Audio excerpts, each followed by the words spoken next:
আল্লাহ পাক বলেন, জেনে রাখো দুঃখ এবং কষ্টের সাথে রয়েছে সুযোগ আর সুবিধা, আর অসচ্ছলতার সাথে রয়েছে উদার সচ্ছলতা। জোরে কোন সুবহানাল্লাহ। কাজে ভয় পাওয়ার কারণ নাই, হতাশ হওয়ার কারণ নাই। গুনাহ করেছো, হতাশ হয়ো না। যুবকদের গুনাহ করা স্বাভাবিক। ইউনিভার্সিটির ছাত্র, কলেজের ছাত্র, প্রফেসর, শিক্ষক, অফিসার ঘুষ খেয়েছেন, জিনা করা হয়েছে, মদ খাওয়া হয়েছে, মিথ্যা কথা বলা হয়েছে, যাই কিছু করেন না কেন ভয় পাওয়ার কারণ নাই, নিরাশ হওয়ার কোনো দরকার নাই।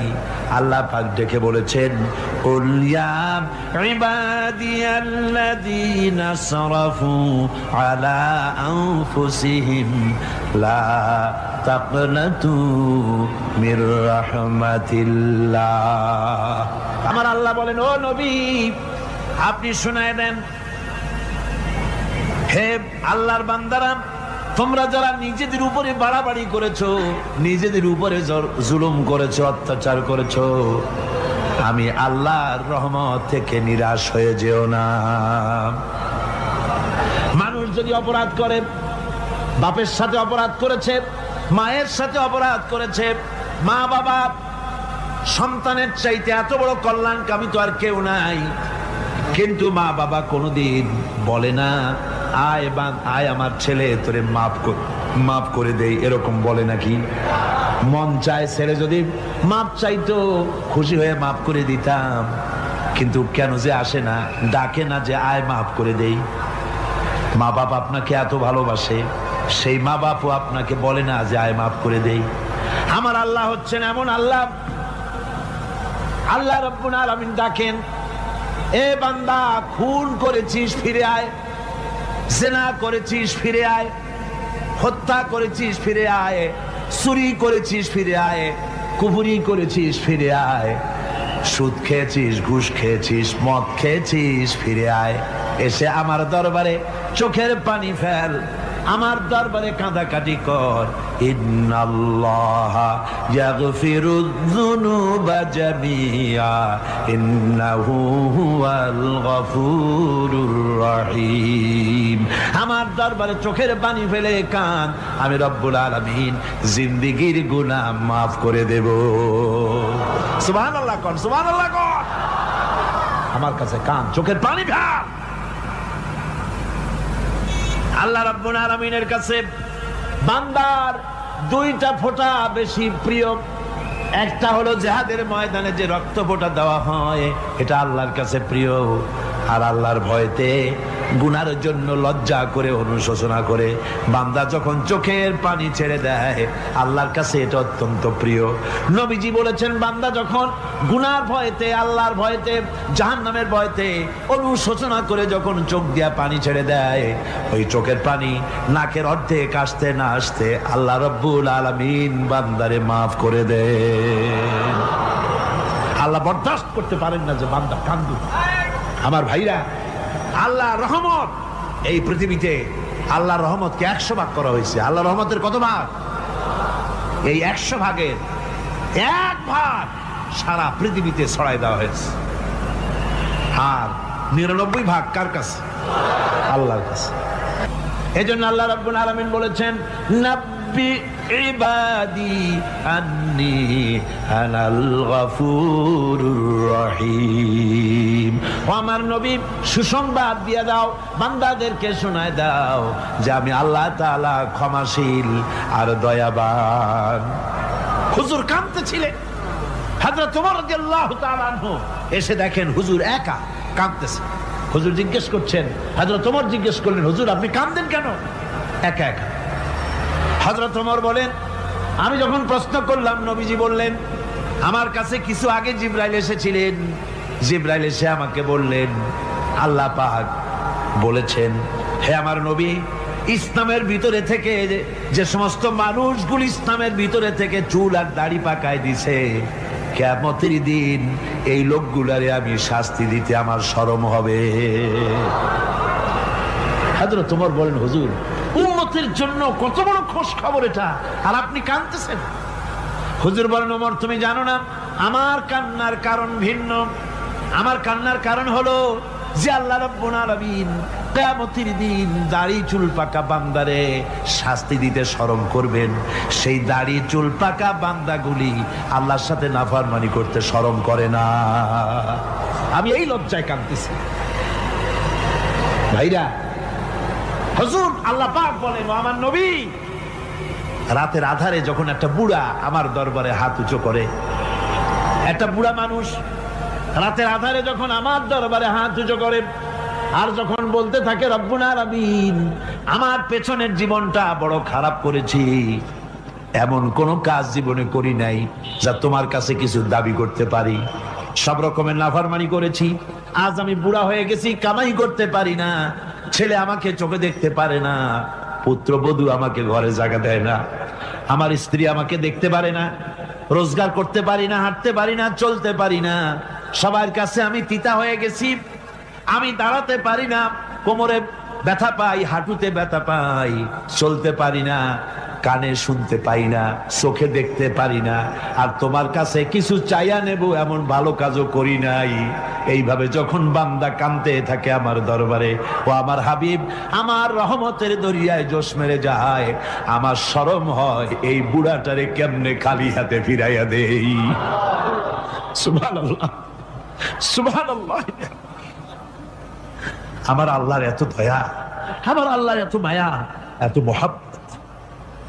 আমার আল্লাহ রাব্বুল আলামিন বলেন, وَإِذَا سَأَلَكَ عِبَادِي عَنِّي فَإِنِّي قَرِيبٌ।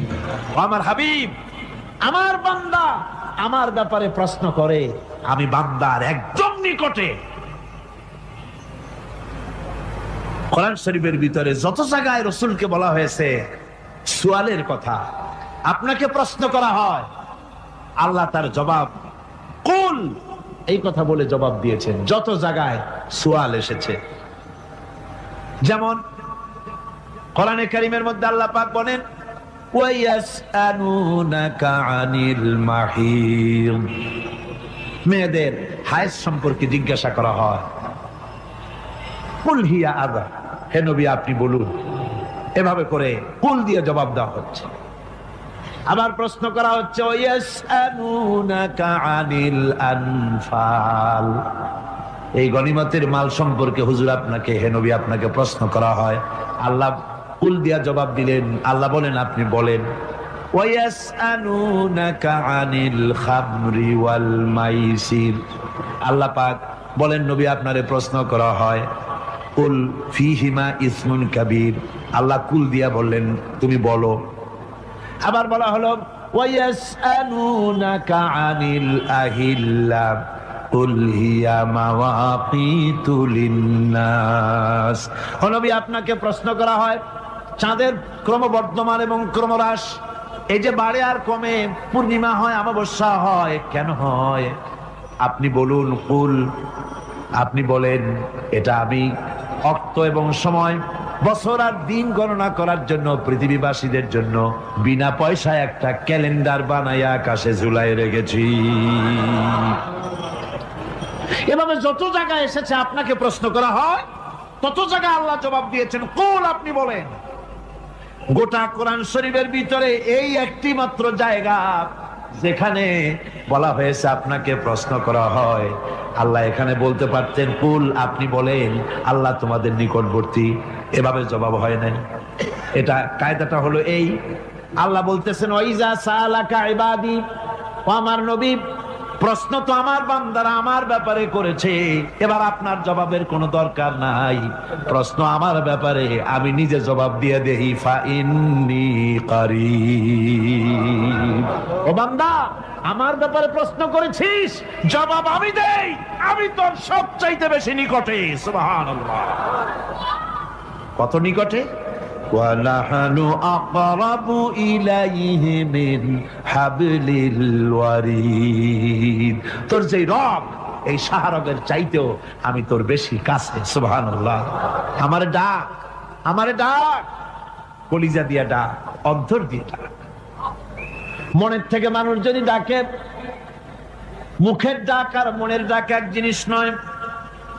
দিল সে জুবাত নিকলতি হ্যায় असर रखती है पर नहीं मगर ताकते परवाज रखती है। দিল থেকে যে কথা বেরোয় তা প্রভাব বিস্তার করে, ডানা নাই কিন্তু ওড়ার ক্ষমতা রাখে।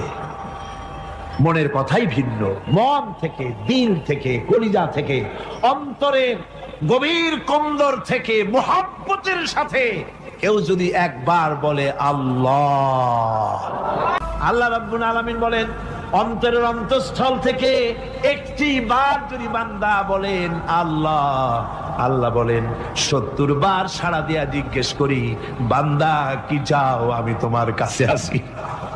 সুবহানাল্লাহ, আমি তোর একদম কাছে, কি চাস বল, বল আমার কাছে। এমন দয়াবান, এমন মেহেরবান, এমন আল্লাহ আমাদের।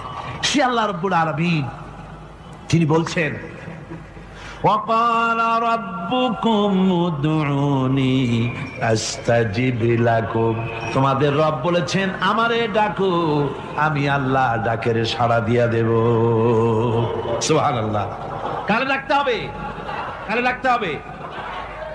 এই বিশাল জনসমুদ্র একটুকে চিল্লা কোন কারে ডাকতে হবে? কোন পীর সাহেবকে নয়, আল্লাহর কসম কোন খাজা বাবাকে নয়, ডাকতে হবে কারে? চিল্লায় কোন কারে? ওয়াকালা রাব্বুকুম উদউনি, তোমার রব তোমাকে বলতেছে আমারে ডাকো, আস্তাজিব লাকুম, আমারে ডাকবে আমি সাড়া দিয়ে দেব। সুবহানাল্লাহ। আল্লাহকে ডাকেন, কি চাই আপনার বলেন, কি চাই? আল্লাহর কাছে চান, আল্লাহ দিয়ে দিবে। দেওয়ার জায়গা আল্লাহর কাছে চাইবেন, আল্লাহ দিবেন। দেওয়ার জায়গা, চাওয়ার জায়গা হলো সেজদায় পড়ে যাবেন। আমার ভাইয়েরা জায়গাটা চিনায় দিলাম। মাজারে যাওয়া লাগবে না, কবরে যাওয়া লাগবে না, 2 রাকাত নামাজ পড়ে সেজদায় পড়ে গিয়া যত বিপদ আছে মুসিবত আছে সেজদার মধ্যে চোখের পানি ছেড়ে দেন আর কেন্দে কেন্দে জীবনের কথা বলেন। আল্লাহ রাব্বুল আলামিন আপনার আওয়াজ শুনবেন আর দোয়া কবুল করে নিবেন। কাঁদতে হবে আল্লাহর কাছে। কার কাছে? আল্লাহর কাছে। আল্লাহর প্রতি আপনি পূর্ব পশ্চিমে কতবার মুখ ঘোরালেন, এটাই কিন্তু আপনার আসল সৎ কাজ নয়। আসল সৎ কাজ হলো আল্লাহর প্রতি ঈমান আনা। এই ঈমানের ব্যাপারে 3টা দিন আমরা পার করে দিলাম, এখনো কথা শেষ হয় নাই। আল্লাহর প্রতি ঈমান আনলে পরে যে উপকারটা হবে 5ম নম্বরে, সেটা হলো কঠোর এবং কঠিন বিপদের ভিতরে বান্দার ভিতরে অবিচলতা এবং ধৈর্যের সৃষ্টি হয়ে যাবে। আলহামদুলিল্লাহ। কঠিন বিপদ মুসিবত আসলে পরে সে অবিচল থাকবে। সারা দুনিয়ার বিপদ আপদ, শত্রুতা, দুঃখ, কষ্ট, মুসিবত, জুলুম, নির্যাতন সবকিছু পাহাড়ের মতো উঁচু হয়ে তাকে ঘিরে ফেলবে, কিন্তু তাকে এক চুলও নাড়াতে পারবে না। কবি বলতেছেন সাথে জাকা রহা হ্যায় আসল সে তা ইমরোজ, সাথে জাকা রহা হ্যায় আসল সে তা ইমরোজ, চরাগে মুস্তফাবি সে শরারে বুলাবিস। সে আবহমান কাল থেকে শুরু করে মুস্তাফা সাল্লাল্লাহু আলাইহি ওয়াসাল্লামের দীপ শিখার সাথে আবু জাহেল, আবু লাহাবের অগ্নিস্ফুলিঙ্গের টক্কর লেগেই আছে। রাসূলুল্লাহ আল্লাহর দেওয়া এই বিধান, এই দ্বীনের বাতিটা টিম টিম করে চলেছে। আর গর্কি, টর্নেডো, হাজার হাজার মাইল বেগে হেরিকেন এসেছে, গর্কি এসেছে, টর্নেডো এসেছে, টাইফুন এসেছে, কিন্তু এই আলো নিবাইতে পারে নাই। সুবহানাল্লাহ। এই আলো নিবাতে পারে নাই। এই শত্রুতা চিরকালের, নিবাতে পারবে না। কারণ হচ্ছে আল্লাহ রাব্বুল আলামিন বলেছেন ইউরিদুনা লিইউতফিউ নূরাল্লাহি বিআফওয়াহিহিম ওয়াল্লাহু মুতিম্মু নূরিহি ওয়ালাউ কারিহাল কাফিরুন। ওরা চায় মুখের ফু দিয়ে আমার আলোকে নিভিয়ে দেবে, কিন্তু আমি আমার আলোকে পূর্ণতা দান করব। তাতে কাফের বেঈমানদের কলজায় যত জ্বালা যন্ত্রণা হোক, আমার দ্বীন কেউ মিটাই দিতে পারবে না। সুবহানাল্লাহ। সুতরাং বিপদে অবিচলতা আসবে, সে অটল হবে, মজবুত হবে। কোরআনে কারীম বলতেছে ওয়া কাযালিকা জাআলনা লিকুল্লি নাবিয়্যিন আদুওয়াম মিনাল মুজরিমিন। এই পৃথিবীতে এমনি করে আমি সকল নবীদের শত্রু বানিয়েছি, সব পাপিষ্ঠ অপরাধীদেরকে। নবীদের সাথে বিরোধিতা করেছে কারা? পাপিষ্ঠরা, অপরাধীরা। মানুষ অত্যাচারিত হয়েছে, সাহাবায়ে কেরাম অত্যাচারিত হয়েছেন।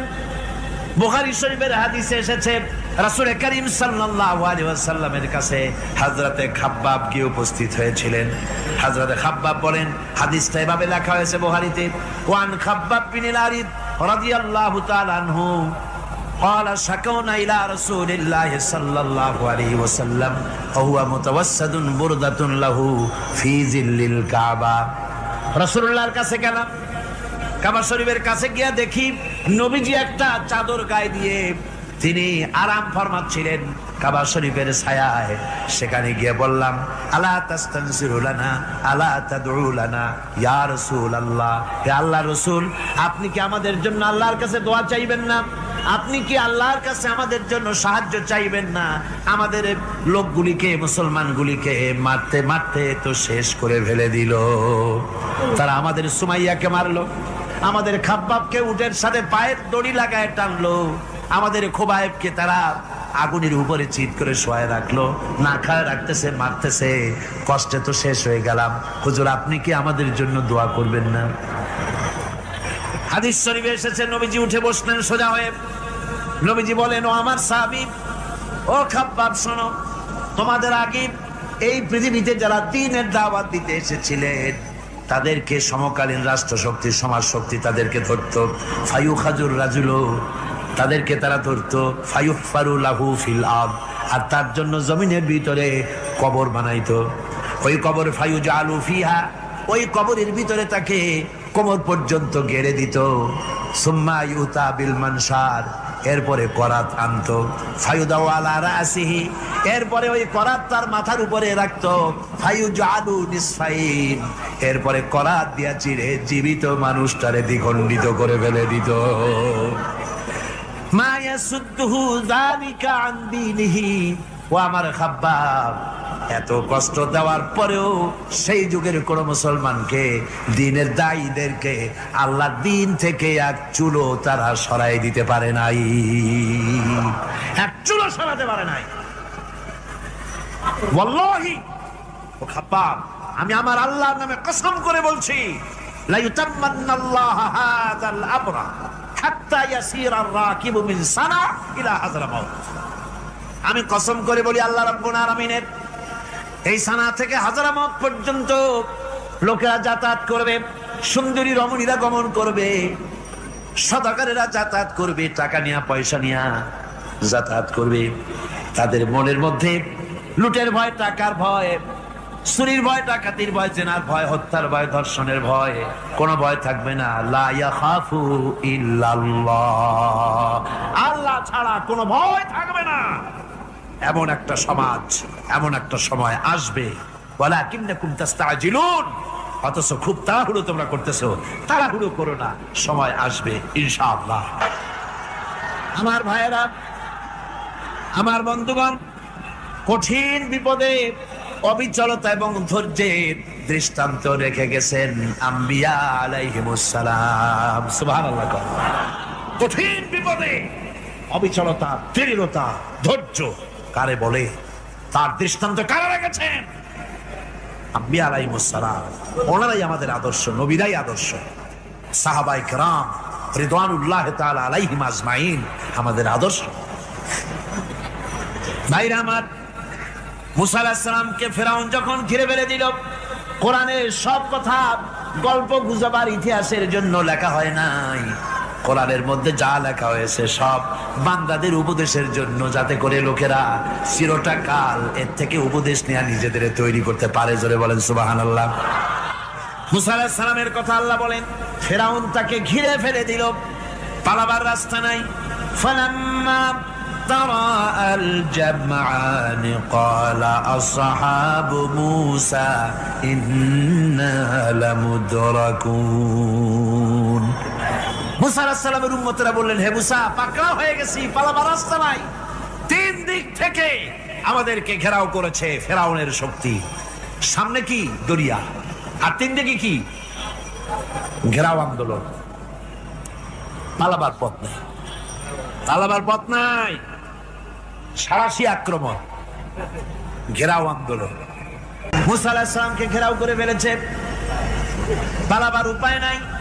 একদিকে দরিয়া, তিন দিকে ফেরাউনের শক্তি। এই যে ঘেরাও টেরাও মানে নতুন তো না, ধর্মঘট নতুন না, এ পুরানা জিনিস। এই পৃথিবীতে সর্বপ্রথম ধর্মঘট কিসের উপরে হয়েছে জানেন? এই পৃথিবীর প্রথম ধর্মঘট হয়েছে পেঁয়াজ, রসুন আর ডাইলের উপরে। মুসা আলাইহিস সালামের জামানায় লান নাসবিরা আলা তুআমিন ওয়াহিদ, আমরা এক রকমের খাদ্য আর খাবো না, আমাদের পেঁয়াজ দেওয়া লাগবে, ডাল দেওয়া লাগবে, রসুন দেওয়া লাগবে। সর্বপ্রথম ধর্মঘট হয় মুসা আলাইহিস সালামের জামানায়, সেখান থেকে শুরু হয়েছে। তিন দিক থেকে ঘেরাও হয়ে গেছে, পালাবার কোনো রাস্তা নেই। হযরতে মুসা আলাইহিস সালামের কাছে উম্মতেরা বললেন, পালাবার তো কোনো পথ নাই, এখন উপায়টা কি? আমাদের তো আর উপায় নাই। মুসা আলাইহিস সালাম দেখেন বিপদে পড়ে গেছেন, কিন্তু ধৈর্য হারান নাই, ভয় পান নাই। ভয় পাইছিলেন? ভয় পেয়েছেন? প্রশ্নই ওঠে না। মুসা আলাইহিস সালাম আল্লাহ পাক যাদেরকে বলেছেন উলুল আযম রাসূল, যাদের বলেছেন তার মধ্যে হযরত মুসা একজন উলুল আযম পয়গম্বর। চারটিখানি কথা না, আল্লাহ কথা বলছেন তার সাথে, কালিমুল্লাহ তিনি। সুবহানাল্লাহ। কর মুসা আলাইহিস সালাম শোনালেন, কাল্লা ইন্না মাইয়া রাব্বি সায়াহদিন। কখনো নয়, আমার উম্মতেরা ভয় পেও না, আমার রব অবশ্যই আমাকে পথ দেখাবে। সুবহানাল্লাহ। তিন দিক থেকে শত্রু, একদিকে দরিয়া, পালাবার কোন রাস্তা নাই। সেখানে দৃঢ়তার সাথে তিনি বলছেন, অবশ্যই আমার আল্লাহ আমারে পথ দেখাবে। সুবহানাল্লাহ। নবীরা এই দৃঢ়তা দেখিয়েছেন, অবিচলতা দেখাইছেন। আল্লাহ পাক মুসা আলাইহিস সালাম যখন এই দৃঢ়তা দেখালেন, এই অবিচলতা দেখালেন, সঙ্গে সঙ্গে জিবরাইল এসে হাজির হয়ে গেলেন। আল্লাহ পাক বলেন, ফাআওহাইনা ইলা মুসা আন আদরিব বিআসাকাল বাহরা ফানফালাকা ফাকানা কুল্লু ফিরকিন কাত্তাউদিল আযীম। মুসা আলাইহিস সালামকে আমি ওহী নাযিল করলাম, তাকে বললাম হাতে যে লাঠি আছে, এই লাঠি দিয়ে আঘাত করো দরিয়ার উপরে। দরিয়ার উপরে আঘাত করলেন, একটা রাস্তা হয় নাই, 12টা রাস্তা তৈরি হয়ে গেল। আর দেওয়ালগুলা পাহাড়ের মতো উঁচা হয়ে গেল। দরিয়ার ভিতরে পাহাড়ের মতো উঁচা, মজবুত 12টা রাস্তা। এবার মুসা আলাইহিস সালাম তার দলবল নিয়ে চললেন। আল্লাহ রাব্বুল আলামিন বলেন, ওয়া আনজাইনা মুসা ওয়া মান মাআহু আজমাইন। মুসা এবং তার সাথী সঙ্গীদেরকে আমি পার করে দিলাম। মুসা আলাইহিস সালাম এবং তার সাথী সঙ্গী নিয়ে যখন দরিয়ার মাঝখানে আসছে, ফেরাউন তার দলবল নিয়ে এসে গেছে। আসে দেখে নদীর মধ্যে রাস্তা। বাবা, খুব তো কায়দা। ও মনে করছে ওর বাজানের তৈরি করা ডিস্ট্রিক্ট বোর্ডের রাস্তা। ওর লোকজন নিয়ে নেমে গেছে দরিয়ার ভিতরে। ও আসছে মাঝখানে, মুসা আলাইহিস সালাম চলে গেছে ওপার, দরিয়া পার। মাঝখানে যখন এসে গেল, আল্লাহ রাব্বুল আলামিন পানিকে অর্ডার করলেন কুন। আল্লাহর তো বটন টেপা লাগে না, মুখ দিয়া কোনো হুকুম করা লাগে না, শুধু বলেন কুন। যে ব্যাপারে কুন বলেন ফায়াকুন, সাথে সাথে হয়ে যায়। আল্লাহ বললেন কুন, আর অমনি রাস্তা বন্ধ হয়ে গেল। এবার তুফান শুরু হয়েছে নদীতে, ঢেউয়ের উপরে ঢেউ, মৌজুন কাল জিবাল, পাহাড়ের মতো উঁচু হয়ে হয়ে ঢেউ আসতেছে। দলবল ঘোড়া আর অস্ত্রপাতি যা ছিল সব মরিয়া শেষ। এবার ফেরাউন একা উপরে ওঠে আর নিচে নামে, পানি খেতে খেতে পেটের কাম সারা। জনমের খাওয়া খাইছে পানি, এখন জান যা, বাঁচবার আর উপায় নাই, বাঁচবার আর উপায় নাই। ফেরাউন তার নিজের জীবন সম্পর্কে হতাশ হয়ে গেল। এবার ফেরাউন বলতেছে আমানতু আন্নাহু লা ইলাহা ইল্লাল্লাযী আমানাত বিহি বানু ইসরাঈল। আমি ঈমান আনলাম, আমি ঈমান আনলাম আল্লাহ ছাড়া কোনো ইলাহ নাই। ওই আল্লাহর উপর ঈমান আনলাম যে আল্লাহর উপরে ঈমান এনেছে বনি ইসরাঈলেরা। আল্লাহ যাতে ঠিক পাইছে কোন আল্লাহর উপর ঈমান আনছে। বনি ইসরাঈলের আল্লাহর উপর ঈমান আনলাম। আল্লাহ এই তো মুসলমান হয়ে গেছি, এরপরও আমার সুবাও কেন? আল্লাহ রাব্বুল আলামিন জবাবে বলেন আল আন, এখন ওয়াকাদ আসাইতা ক্বাবলু ওয়া কুনতা মিনাল মুফসিদিন। এখন ঈমান আনার কথা বলছো, অথচ যুগের পর যুগ, বছরের পর বছর ধরে আমার মানুষের উপরে মন গড়া আইন চালায়েছ, আমার পয়গম্বরের সাথে বেয়াদবি করেছ। আজ তোমাকে আমি ছাড়ছি না, তোমাকে আজকে ছেড়ে দেব না, আমি তোমাকে মারব। আর সমস্ত প্রাণীগুলিকে, স্থলচর প্রাণীগুলিকে আল্লাহ পাক অর্ডার দিয়া দিলেন, এই ফেরাউনের লাশকে ডুবাবি না, পচাবি না, খাবি না। আলিয়াউমা নুনাজ্জিকা বিবাদানিক, আমি তোমার শরীরে বাঁচায় দেব। পোকে খাবে না, পানিতে পচবে না, মাছে খাবে না, কুমিরে খাবে না, দুনিয়ার কোনো পশুতে খাবে না। আমি তোরে শুটকি বানাইয়া রাখবো, যাতে করে দুনিয়ার সমস্ত ফেরাউন যত যুগে যুগে আসে তোরে দেখে যেন হেদায়েত নিতে পারে। ফেরাউনকে আল্লাহ শুটকি বানায় রাখছে। আমি ফেরাউনদের লাশ দেখেছি ব্রিটিশ মিউজিয়ামে। ফেরাউন তো একটা না, অনেকগুলা। আসলটারে অবশ্য দেখিনি। ব্রিটিশ মিউজিয়ামে ওই ফেরাউনগুলার লাশ যখন অসুবিধা হয়, মমিগুলি, তখন ইংল্যান্ডে নিয়ে যায় চিকিৎসা করাবার জন্য। চোখ টোক আছে গর্তের ভিতরে, তারপরে চামড়া টামড়া হাড়ের সাথে মিশানো, ওইভাবে চেহারা দেখলে মনে হয় যে সত্যি ফেরাউনিগুলা। আর ব্রিটিশের কাম মিশর থেকে নামছে এমন কোন জিনিস নাই। তারা ময়ূর সিংহাসনের, শাহজাহানের ময়ূর সিংহাসনের ময়ূরের বাম চোখে কোহিনূর মণি লাগাইছিলেন। শাহজাহান ময়ূরের ডান চোখে কোহিনূর মণি লাগায় নাই। কোহিনূর মণির অনেক দাম, আমি দেখে এসেছি মণি। এখন সেটা কুইন এলিজাবেথের মুকুটের শোভা পাচ্ছে। সেই মণি এমনি বলে প্রবাদে 7 রাজার ধন 1 মাণিক্য, বলেন এরকম অনেক দাম। শাহজাহান দেখালেন আমি মুসলমান, আমার কাছে এটার দাম নাই, এই জন্য ময়ূরের ডান চোখে লাগালাম না, বাম চোখে লাগাই দিলাম। এইটারে চুরি করছে। টিপু সুলতানের তরবারিটা পর্যন্ত চুরি করেছে। আজ পর্যন্ত ব্রিটিশ মিউজিয়ামে টিপু সুলতানের তরবারিটা আছে, আমি তরবারিটা দেখে এসেছি। আমার বন্ধুগণ, বলতেছিলাম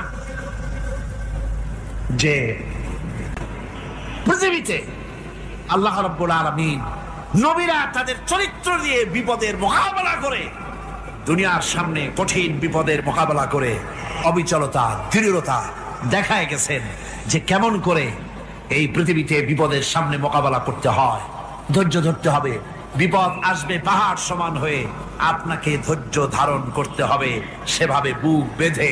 যেহেতু এটা যদি বিশ্বাস হয় যে আমার কিসমতে যা আছে তার থেকে বেশি কিছু হবে না, তাহলেই আপনার ধৈর্য আসবে, ভয় পাবেন না। কথা ঠিক কিনা কন?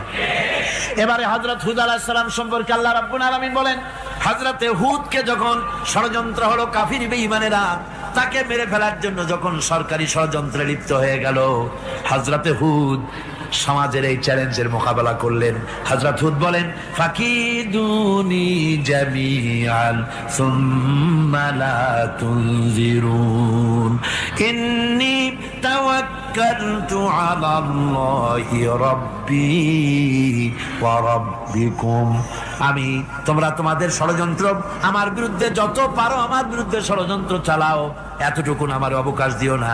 আমি এমন আল্লাহর উপরে ভরসা করেছি যার হাতের ভিতরে তোমাদেরও জান আর আমারও জান। যা পারো তাই করো। সরকার সমস্ত শক্তি একত্রিত হয়ে আমার মোকাবেলা করো। একদিকে হুদ আলাইহিস সালাম, আর একদিকে গোটা জাতি। হযরত হুদ ভয় পায় নাই। সুবহানাল্লাহ কোন। ঈমান বিল্লাহ মানুষের কলিজাকে এভাবে শক্ত করে দেয়, কোন আলহামদুলিল্লাহ। এবারে এই বিপদের, কঠিন বিপদের মোকাবেলা করে আমার রাসূল যে প্রমাণ দিয়া গেলেন, আমার রাসূল যে কঠিন বিপদের মোকাবেলা করলেন, ভাইরা আমার, হিজরতের রাতে সওর পাহাড়ের ভিতরে যখন তিনি আশ্রয় নিলেন, হযরতে আবু বকরের সাথে ছিলেন। হযরতে আবু বকর রাদিয়াল্লাহু তাআলা আনহু বলেন, হুজুর আপনি দাঁড়ান, এটা তো পাহাড়িয়া গুহা, গুহার ভিতরে সাপ থাকতে পারে, বিচ্ছু থাকতে পারে, আমি আগে ঢুকি, বিপদ যদি হয় আমার উপর থেকে হয়ে যাক। গুহার ভিতরে নেমে গুহা সাফ করলেন। এরপরে হুজুরকে ডাকলেন, হুজুর তাশরীফ নিলেন গুহার ভিতরে। এরপরে হুজুর বললেন, আবু বকর, পাহাড়ে হেঁটে হেঁটে 2-3টা পাহাড় পাড়ি দিয়া যাওয়া লাগে সৌর পাহাড়ে। মদিনার সোজা রাস্তা হুজুর ধরেন নাই, মেসফালার পথ দিয়া, জাবালে খেদোয়ার উপর দিয়া 3টা পাহাড় পাড়ি দিয়া তারপরে হুজুর গেলেন সৌর পাহাড়ে। গুহার ভিতরে হুজুর তাশরীফ নিলেন। বললেন, আবু বকর তুমি বসো, তোমার উরুর উপরে মাথা রেখে আমি একটু আরাম করি। হযরতে আবু বকর বসলেন, হুজুর তার উরুর উপরে মাথা রেখে ঘুমায় গেলেন। আর এরপরে কাফির বেঈমানেরা তালাশ করতে করতে কাফেররা এসে গেল পায়ের চিহ্ন দেখে দেখে গর্তের কাছে। হযরত আবু বকর ভয়তে কেঁদে ফেললেন, আরে আর তো উপায় নাই, এবার তো ধরা পড়ে গেছি, এবার নবীজিকে মেরে ফেলে দেবে। নবীর মহব্বতে, নিজের মহব্বতে নয়, নবীর মহব্বতে কাঁদতেছিলেন। হুজুর বলেন, হুজুরের ঘুম ভেঙে গেল। বলো, আবু বকর কাঁদো কেন? ছেলের কথা, মেয়ের কথা, বিবির কথা, বাড়ির কথা মনে পড়লো নাকি? হযরত আবু বকর বলেন, ইয়া রাসূলুল্লাহ, আল্লাহর কসম করে বলি, যেদিন ঈমান এনেছি এই কলিজার ভিতরে মা বাপ, স্ত্রী, পুত্র, পরিজন, এমনকি আমার নিজের জীবনের চাইতে আপনারে বেশি ভালোবাসি। কান্দো কেন, কান্দো কেন? হযরত আবু বকর বলেন, হুজুর ধরা পড়ে গেছি, কাফেররা এসে গেছে গর্তের কাছে, তাকালি আমাদের দেখতে পাবে, আমরা তো মাইনরিটি, ওরা তো মেজরিটি, আমরা তো ধরে মারি ফেলাই দেবে, আপনাকে মেরে ফেলে দেবে, এই জন্য কাঁদি। আল্লাহ রাব্বুল আলামিন, হুজুর তখন কি দৃঢ়তা, কি অবিচলতা, কি ধৈর্যের পাহাড় সম মনোবৃত্তি তখন দেখালেন। আল্লাহ কোরআন শরীফে চিরকাল যাতে মানুষেরা হেদায়েত দিতে পারে, সেজন্য হুজুরের কথা উঠায় দিলেন কোরআনে।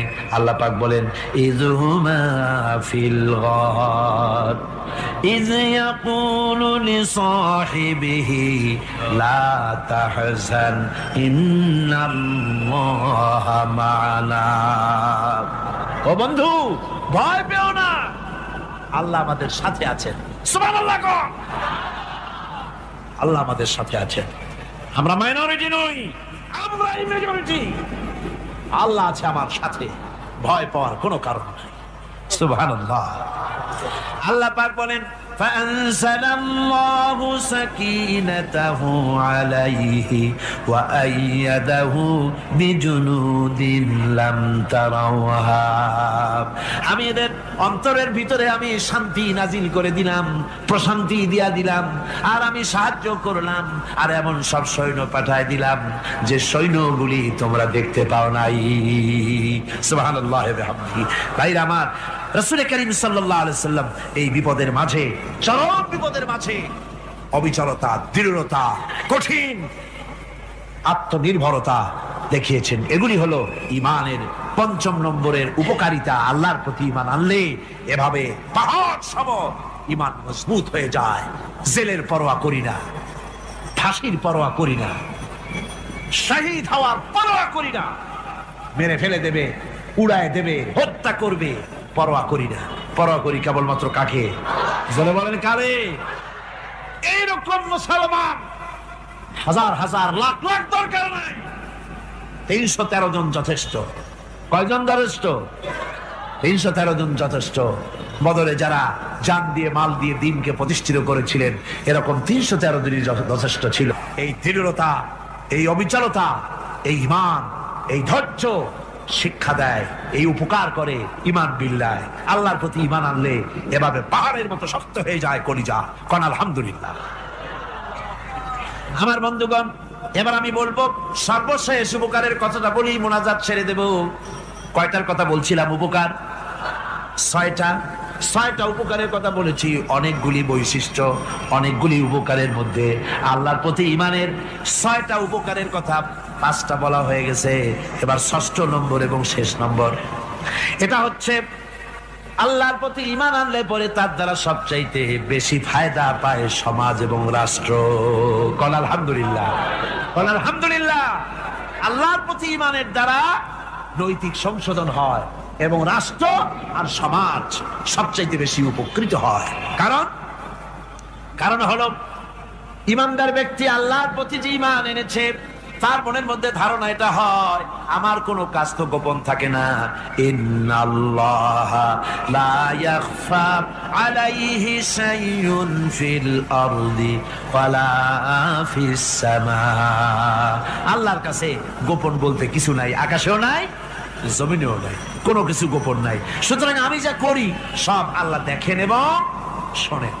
এমনকি মানুষ যে কল্পনা করে সে কল্পনাও আল্লাহ টের পায় না, নাকি টের পায় কিনা?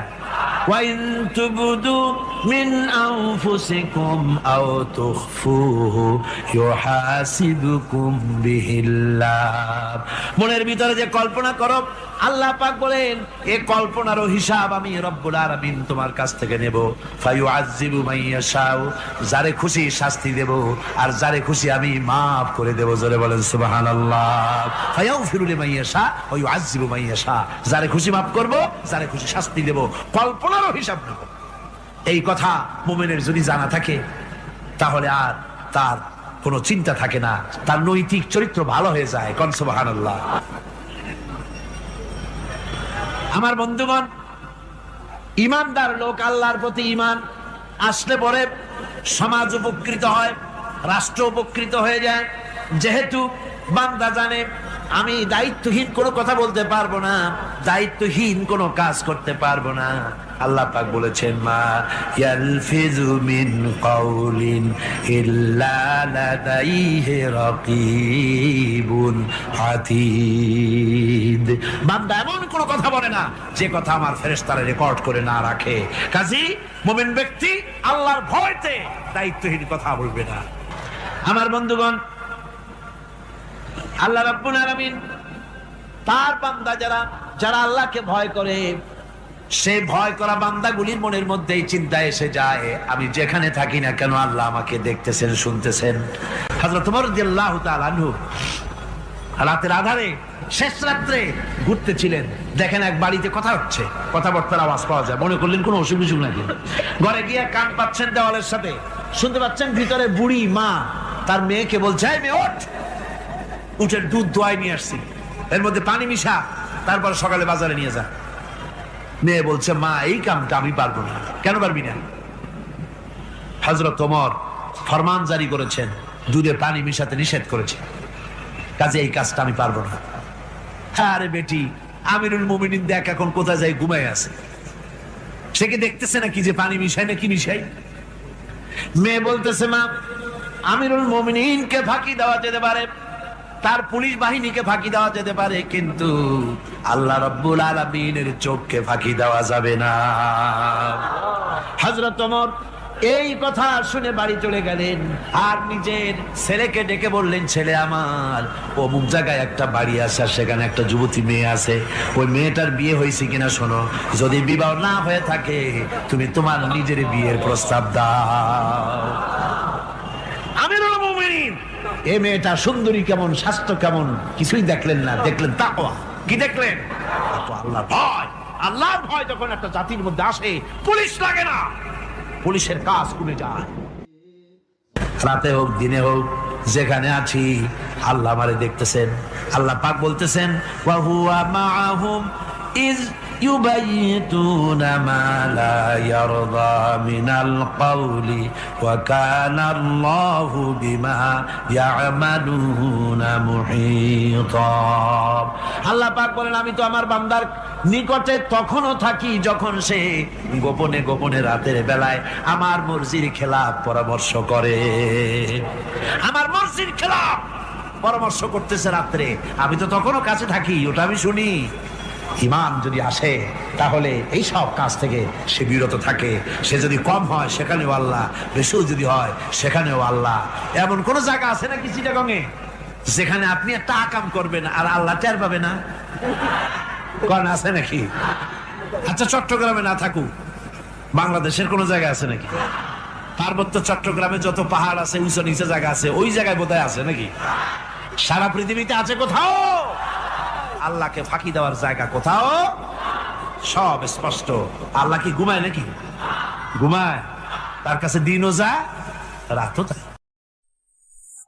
قل من يرزقكم من السماء والأرض أمن يملك السمع والأبصار ومن يخرج الحي من الميت ويخرج الميت من الحي।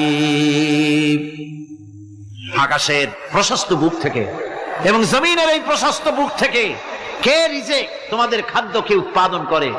কে নির্জীব থেকে সজীবকে বের করেন? আর কে সজীবকে নির্জীবে পরিণত করেন? তিনি কে? তিনি হচ্ছেন আল্লাহ পাক। আল্লাহ পাক বলছেন, এই প্রশ্ন যদি তাদেরকে করা হয় তো তারা কি বলবে? আল্লাহ পাক বলেন, ওয়ামান ইউদাব্বিরুল আমরা ফাসায়াকুলুনা আল্লাহ ফাকুল আফালা তাত্তাকুন।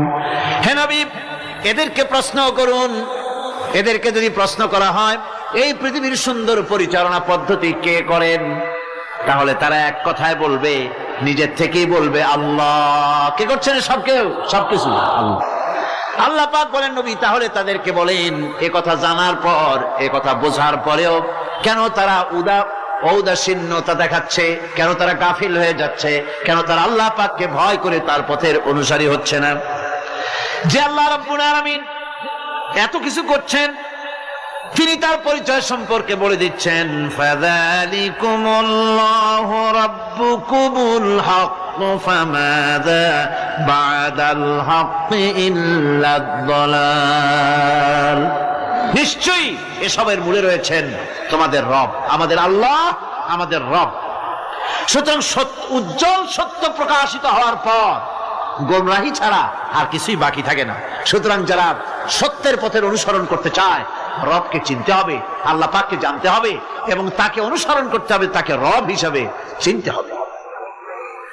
আমার বন্ধুগণ, এটা হচ্ছে সেই রুবুবিয়াত ইলাহি যার দিকে হযরত মূসা আলাইহিস সালাম ইঙ্গিত করেছিলেন ফিরআউন যখন তাকে প্রশ্ন করেছিলেন, ফামান রাব্বুকুমা ইয়া মূসা।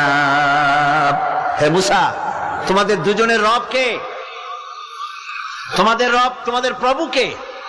তিনি জবাব দিলেন, রব্বুনাল্লাযী আ'তা কুল্লা শাইইন খালকাহু সুম্মা হাদা।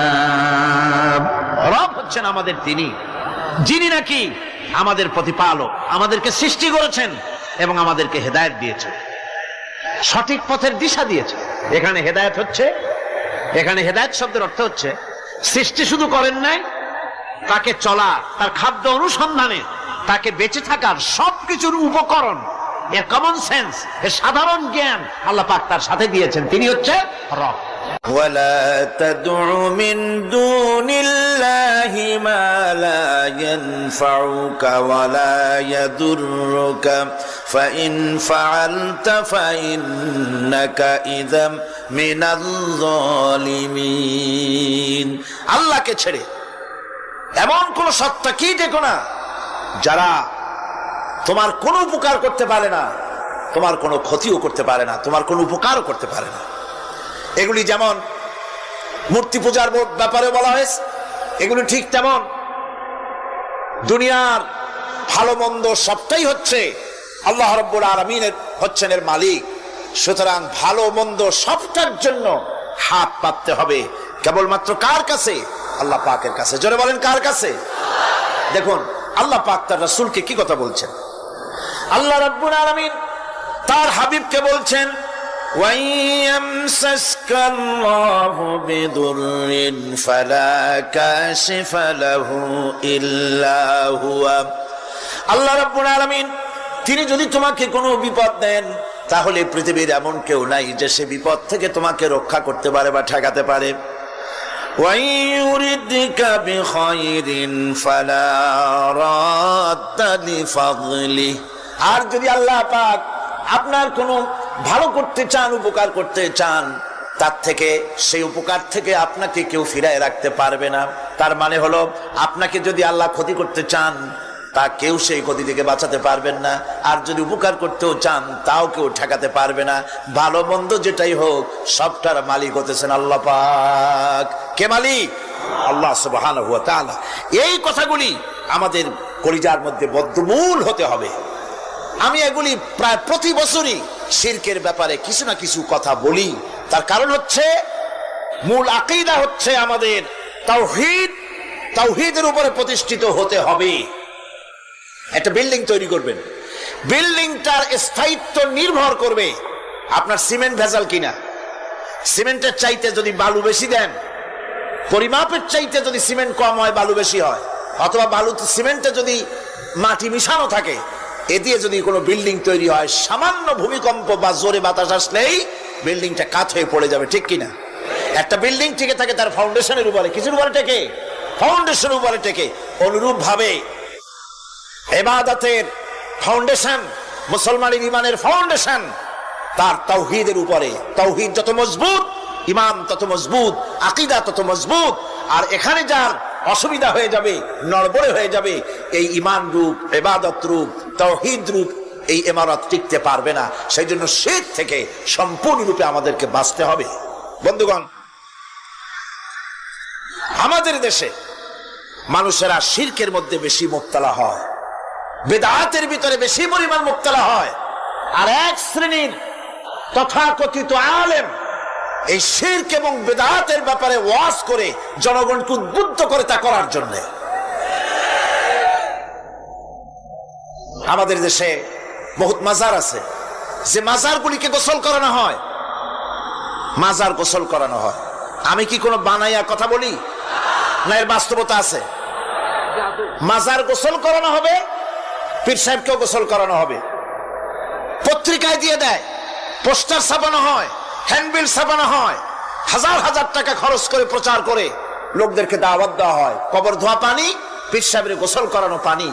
পীর সাহেবের গোসল করাইলো, এই পানি শরীরের কত জায়গা ধুয়ে আসলো, সেই পানি বোতলে ভরে 5 টাকা করে কিনে কিনে লোকেরা খায়। নাউযুবিল্লাহ। এরপরেও ইমানের দাবি কি করে করবে মুসলমান? দুর্ভাগ্য এই মুসলমানের।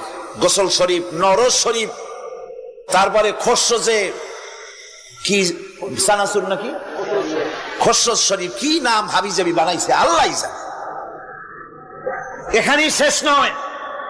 হযরতে বড় পীর আব্দুল কাদের জিলানী রাহমাতুল্লাহ আলাইহি, আল্লাহর জবরদস্ত ওলি, সৈয়দ, অত্যন্ত উচ্চ মানের আলেম, তার সম্পর্কে এক শ্রেণীর আলেম নামধারী লোকেরা তাকে আল্লাহর কাছে পৌঁছায় দিয়েছে, আল্লাহর সমকক্ষ করে দিয়েছে। তাকে দস্তগীর বলা হচ্ছে। কিসের দস্তগীর? তো বলে যে মেরাজের রাত্রে রাসূল করিম সাল্লাল্লাহু আলাইহি ওয়াসাল্লাম নাকি কোন জায়গায় আছাড় খাইছিলেন, আর উনি গিয়া তার হাত ধরেছেন, এই জন্য বলা হচ্ছে দস্তগীর। তিনি তার হাত ধরে তাকে ঠিক করে দিয়েছেন। আবার আরশে তিনি উঠতে পারছিলেন না, সেই জন্য পীর সাহেবের কাঁধের উপরে পা রেখে হুজুর সাল্লাল্লাহু আলাইহি ওয়াসাল্লাম আরশে উঠছে। আল্লাহর সিঁড়ির এত অভাব হয়েছে, এই দুনিয়া থেকে নিতে পারলেন, মহাশূন্য পাড়ি দিয়ে, ল অফ গ্রাভিটেশন পাড়ি দিয়ে আরশে আজিম পর্যন্ত, সিদরাতুল মুনতাহা পর্যন্ত নিলেন। আর ওইখানে বড় পীর সাহেবকে লাগলো তার কাঁধের উপরে পা দিয়ে তিনি উঠবেন। আহা, এর চাইতে বিদআত, এর চাইতে বাজে কথা মুসলমানদের জন্য আর কি হতে পারে? দুর্ভাগ্য এই জাতির, এই সব আলেম নামের কলঙ্ক, যারা নাকি বড় পীর সাহেবের নামে ওয়াজ করে করে বলেন, তার নামে দরুদ বানাইছে, তার নামে বলে ইয়া আব্দুল কাদের জিলানী শাইয়ান লিল্লাহ, যারা কয় নাউযুবিল্লাহ। বলা হয় হে বড় পীর সাহেব, আপনি আল্লাহর রাস্তায় আমাদের কিছু দেন। আরে মিয়া সাহেব, আব্দুল কাদের জিলানী রহমতুল্লাহ আলাইহি যা পেয়েছেন আল্লাহর কাছ থেকে পেয়েছেন, তার দেওয়ার কিচ্ছু নয়। যা দিবেন আপনাকে আমাকে আল্লাহ পাক দিবেন। ইয়া গাউস আগিসনি বলা জায়েজ নাই। ইয়া গাউস আগিসনি বলতে হবে আল্লাহ পাক। গাউসকে আল্লাহ পাক, তাকে বলতে হবে ইয়া গাউস আগিসনি, আয় আল্লাহ পাক তুমি আমাকে সাহায্য করো। সাহায্য করতে পারেন আল্লাহ পাক। বড় পীর সাহেবকে ইয়া গাউস আগিসনি বলা যাবে না। গাউসুল আজম এই ডিগ্রি, এই খেতাব বেদাত পন্থীদের বানানো খেতাব। গাউসুল আজম কোন মানুষ হতে পারে না, পারে না, পারে না। গাউসে আজম, গাউসে আজম শুধুমাত্র আল্লাহ রাব্বুল আলামিন। গাউসে আজম কে? আল্লাহ রাব্বুল আলামিন, যিনি মানুষের ফরিয়াদ শোনেন, যিনি মানুষের ফরিয়াদ শোনেন, তিনি হচ্ছেন আল্লাহ পাক। বড় পীর সাহেবকে আমরা শ্রদ্ধা করি, কিন্তু সেই শ্রদ্ধার অর্থ এই নয় যে নবীদের চাইতে তিনি বড়, তিনি রাসূলের চাইতে বড়, তার নামে দরুদ শরীফ বানাইতে হবে, জায়েজ নাই। আশা করি এসব কথা আপনাদের মনে থাকবে। কি সব কথা তার জীবনী বানাইছে, তার মধ্যে লিখেছেন বড় পীর সাহেবের মা যখন, বড় পীর সাহেব মায়ের পেটে ছিলেন, তখন এক ফকির তার বাড়িতে আসছে। ফকিরকে তিনি ভিক্ষা দিতে বেরিয়েছেন মা। ওই সময় ভিক্ষুক বড় পীর সাহেবের মায়ের উপরে হাত দিতে গিয়েছিল। তখন পীর সাহেব মায়ের পেটের থেকে বাঘের মতো বেরিয়ে সেই ফকিরকে ঘাড় মটকায় দিল। বাজে কথা। কোন ফকির বড় পীর সাহেবের মায়ের গায়ে হাত দেয় নাই, বাজে কথা। তারপরে তিনি মরা মানুষ জিন্দা করেছেন, খড়ম পাঠাইয়া কারে পিটাইছে, বদনা মারছে, আর এক বাড়ি যাইয়া সেই বদনা দিয়ে পিটাইয়া মাথা ফাটাই দিছে, বাজে কথা। মরা মানুষ জিন্দা করেছেন। সুতরাং এই সমস্ত বাজে কথা কান দেওয়ার কোনো কারণ নাই। ওলিউল্লাহদের কেরামত হক, সন্দেহ নাই, কিন্তু সেই কেরামত মুজিজাকে পার হতে পারবে না। কোন মুজিজা আল্লাহর কুদরতকে পার করতে পারবে না। সেই জন্য আমি কথাটা ক্লিয়ার করে দিতে চাই, নফল সুন্নতের উপরে যেতে পারবে না, সুন্নত ওয়াজিবের উপরে যেতে পারবে না, ওয়াজিব ফরজের উপরে যেতে পারবে না, ঠিক কিনা? আলেম ওলামা এর মর্যাদা, পীর আলেম ওলামাদের মর্যাদা হচ্ছে তাদের মর্যাদায় তারা আছেন। এদের মর্যাদা যত বড় পীর হোক, যত বড় আলেম হোক, সাহাবীদের সমকক্ষ হতে পারবে না, পারবে না, পারবে না। সাহাবায়ে কেরাম রিদওয়ানুল্লাহি তাআলা আলাইহিম আজমাইন, গোটা পৃথিবী কান খুলে শুনুন, গোটা পৃথিবীর সমস্ত আলেম, সমস্ত পীর, সমস্ত বুজুর্গ সব যদি এক করা হয়, একজন সাহাবীর জুতার তলা ধুলাও হবে না। যাদের উপরে আল্লাহ সন্তুষ্ট, আর আল্লাহ যাদের উপরে সন্তুষ্ট, তারাই হচ্ছেন সাহাবায়ে কেরাম রিদওয়ানুল্লাহি তাআলা আলাইহিম আজমাইন। সুতরাং ওলামা পীর বুজুর্গ সাহাবীদের সমান নয়, সাহাবীরা কোনদিন নবীর সমান নয়, আর নবীরা কোনদিন আল্লাহর মর্যাদার সমকক্ষ নয়। কথা ক্লিয়ার হয়েছে? সুতরাং আজ আমাদেরকে বুঝতে হবে, ওয়াইয়াকা নাস্তাইন, ইয়াকা নাবুদু, তোমার ইবাদত করি, ওয়াইয়াকা নাস্তাইন, কেবল তোমার কাছেই সাহায্য চাই। খতমে গাউসিয়া বানাইছে, কোথায় পেয়েছেন? আমরা ওই ধরনের বুজুর্গদের কথা মানি না। যা কোরআনে নাই, যা হাদিসে নাই, নতুন করে যা তৈরি হয়েছে, মানি না, মানি না। আমাকে দেখতে হবে কোরআনে আল্লাহ পাক কি বলেছেন, হাদিস কি বলেছে। এটার নাম ঈমান, এটার নাম কি? কোরআন হাদিস পড়ে যে ঈমান আর আকীদা রক্তের মধ্যে, কলিজার মধ্যে ঢুকেছে, আমাকে যদি হত্যা করা হয়, আমাকে যদি জ্বালানো হয়, পোড়ানো হয়, এই আকীদা থেকে এক চুল সরে যাব না। এখন আমাদেরকে এই আকীদা মজবুত করতে হবে। গোলামি করবো আল্লাহর, সাহায্য চাইবো আল্লাহর কাছে। এবার আসেন, আল্লাহ রাব্বুল আলামিন সূরা ফাতিহার ভিতরে আমি বলেছিলাম এটা একটা অভিনন্দন পত্র। এটা কি? অভিনন্দন পত্র। বান্দা অভিনন্দন পত্র পেশ করতেছে কার কাছে? আল্লাহর কাছে।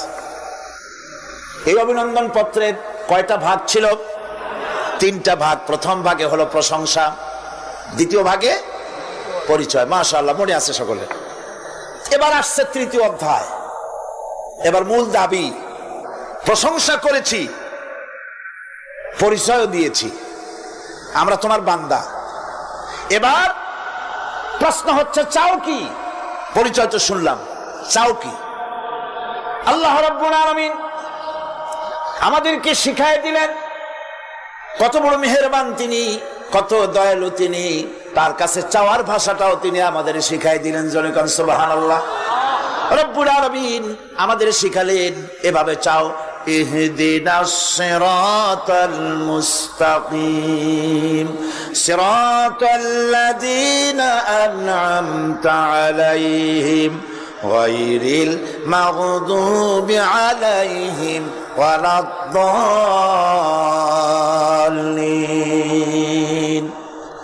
হায় আল্লাহ, ইহদিনাস সিরাতাল মুস্তাকিম, একটা রাস্তা চাই, সহজ সরল সঠিক একটি পথ চাই তোমার কাছে। সেই পথটা চাই যে পথ হচ্ছে নিয়ামত প্রাপ্তদের, অভিশপ্ত এবং পথভ্রষ্টদের পথ নয়। যে পথ নিয়ামত প্রাপ্তদের, ওই ধরনের একটা পথ আমরা চাই।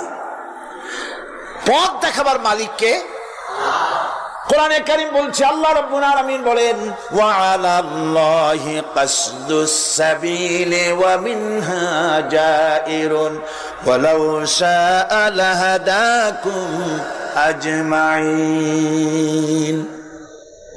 ওয়া আলাল্লাহি কাসদুস সাবিল, সোজা রাস্তা বলে দেওয়ার দায়িত্ব আমি আল্লাহর। সোজা রাস্তা বলে দেওয়ার দায়িত্ব কার? তিনি বলছেন বলার দায়িত্ব আমার, সোজা রাস্তাটা আমি বলে দেব।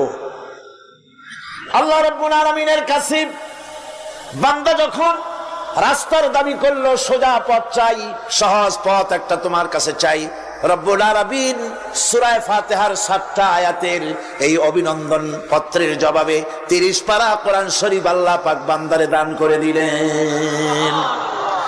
জবাবে বলে দিলেন, ওয়া আনি'বুদুনি হাযা সিরাতুম মুস্তাকিম। সোজা রাস্তাটা হলো আমার আনুগত্য, আমার গোলামি, আমার দাসত্ব, এটাই হলো সোজা রাস্তা। এই সোজা রাস্তাটা আমি বলবো। রাস্তা তো অনেক হতে পারে, কিন্তু সোজা রাস্তা বলে দেওয়ার দায়িত্ব কার? আল্লাহ পাক। দেখেন এই যে বিশাল মাহফিল, এই মাহফিলে যত লোক আসছে, সব লোক কি একমতে, এক চিন্তা, এক আদর্শে? না। এই কয়েক লক্ষ জনতার ভেতরে হাজারো মতের লোক আছে, হাজারো চিন্তার লোক আছে, হাজারো আদর্শের লোক আছে। সব আদর্শ, সব চিন্তা, সব কি ঠিক? সবটাই কি নির্ভুল? না। সঠিক নির্ভুল একটা। কয়টা হয়? একটাই হয় মাত্র। এই জন্য আমি দৃষ্টান্ত দিতে গিয়ে বলি, অঙ্ক পরীক্ষা যেদিন হয়, ছেলেরা অঙ্ক পরীক্ষা যেদিন দেয়, সেই অঙ্ক পরীক্ষা দিতে গিয়ে অঙ্ক যারা ভুল করে তাদের ফলাফল কয় রকম হয় বলেন? হ্যাঁ, অনেক রকম হয়। আর যাদের অঙ্ক যাদের ঠিক হয় তাদের ফলাফল কয় রকম? একরকম। তার অর্থ কি? তার অর্থ হলো ভুলের পথ অনেক আর হকের পথ, বাতিলের পথ অনেক, ভুলের পথ অনেক, সঠিক এবং হক যেটা তার পথ হচ্ছে মাত্র একটা। এই জন্যে আল্লাহ রাব্বুল আলামিন তিনি সোজা রাস্তা বলে দেওয়ার দায়িত্বটা নিয়েছেন। কোরআন বলছে প্রত্যেকটি সৃষ্টির শুরু হতে শেষ পর্যন্ত 4টা স্তর পার হতে হয়। তার সর্বশেষ স্তর হলো হেদায়াত। 4টে স্তর পার হওয়ার সর্বশেষ স্তর হচ্ছে হেদায়াত। আল্লাযী খালাকা ফাসাওয়া ওয়াল্লাযী কাদ্দারা ফাহাদা। তিনি সকল বস্তুকে সৃষ্টি করেন এবং তারপর তার পরিমাপ, তার কর্মপথ, তার হেদায়েত তিনি দিয়ে দেন। তার মানে হচ্ছে তিনি সৃষ্টি করেন, সামঞ্জস্য রাখেন, পরিমাপটা ঠিক করেন এবং পথের নির্দেশ দেন। সৃষ্টি করেই ছেড়ে দেন না, তার হেদায়েত দিয়ে দেন। তার পরিমাপটা ঠিক করেন, সামঞ্জস্য করেন। কিরকম? দেখুন, আপনি যখন দাঁড়ান তখন আপনার পায়ের উপরে হাঁটু থেকে হাঁটুর নিচের যে অংশটা পা পর্যন্ত, ওইটাকে কি কয়? পা, নলা। এই তো ঠিক বলছেন, নলা। আপনারা আমাকে সাহায্য করবেন যেখানে আমি আটকে যাই। নলা।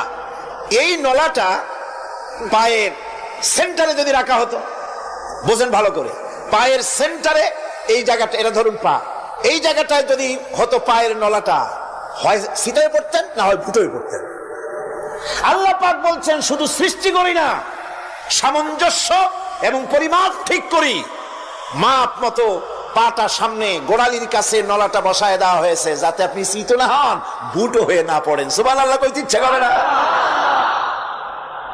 এই নলাটা যদি আঙ্গুলের দিকে আসতো আর পাটা যদি পিছনের দিকে বেশি অংশ থাকতো, যতই সামনে হাঁটতেন ততই পিছনে চলে যেতেন। ভূত নাকি, ভূতের পা থাকে নাকি পিছনের দিকে, বলে লোকেরা, আমি দেখি নেই।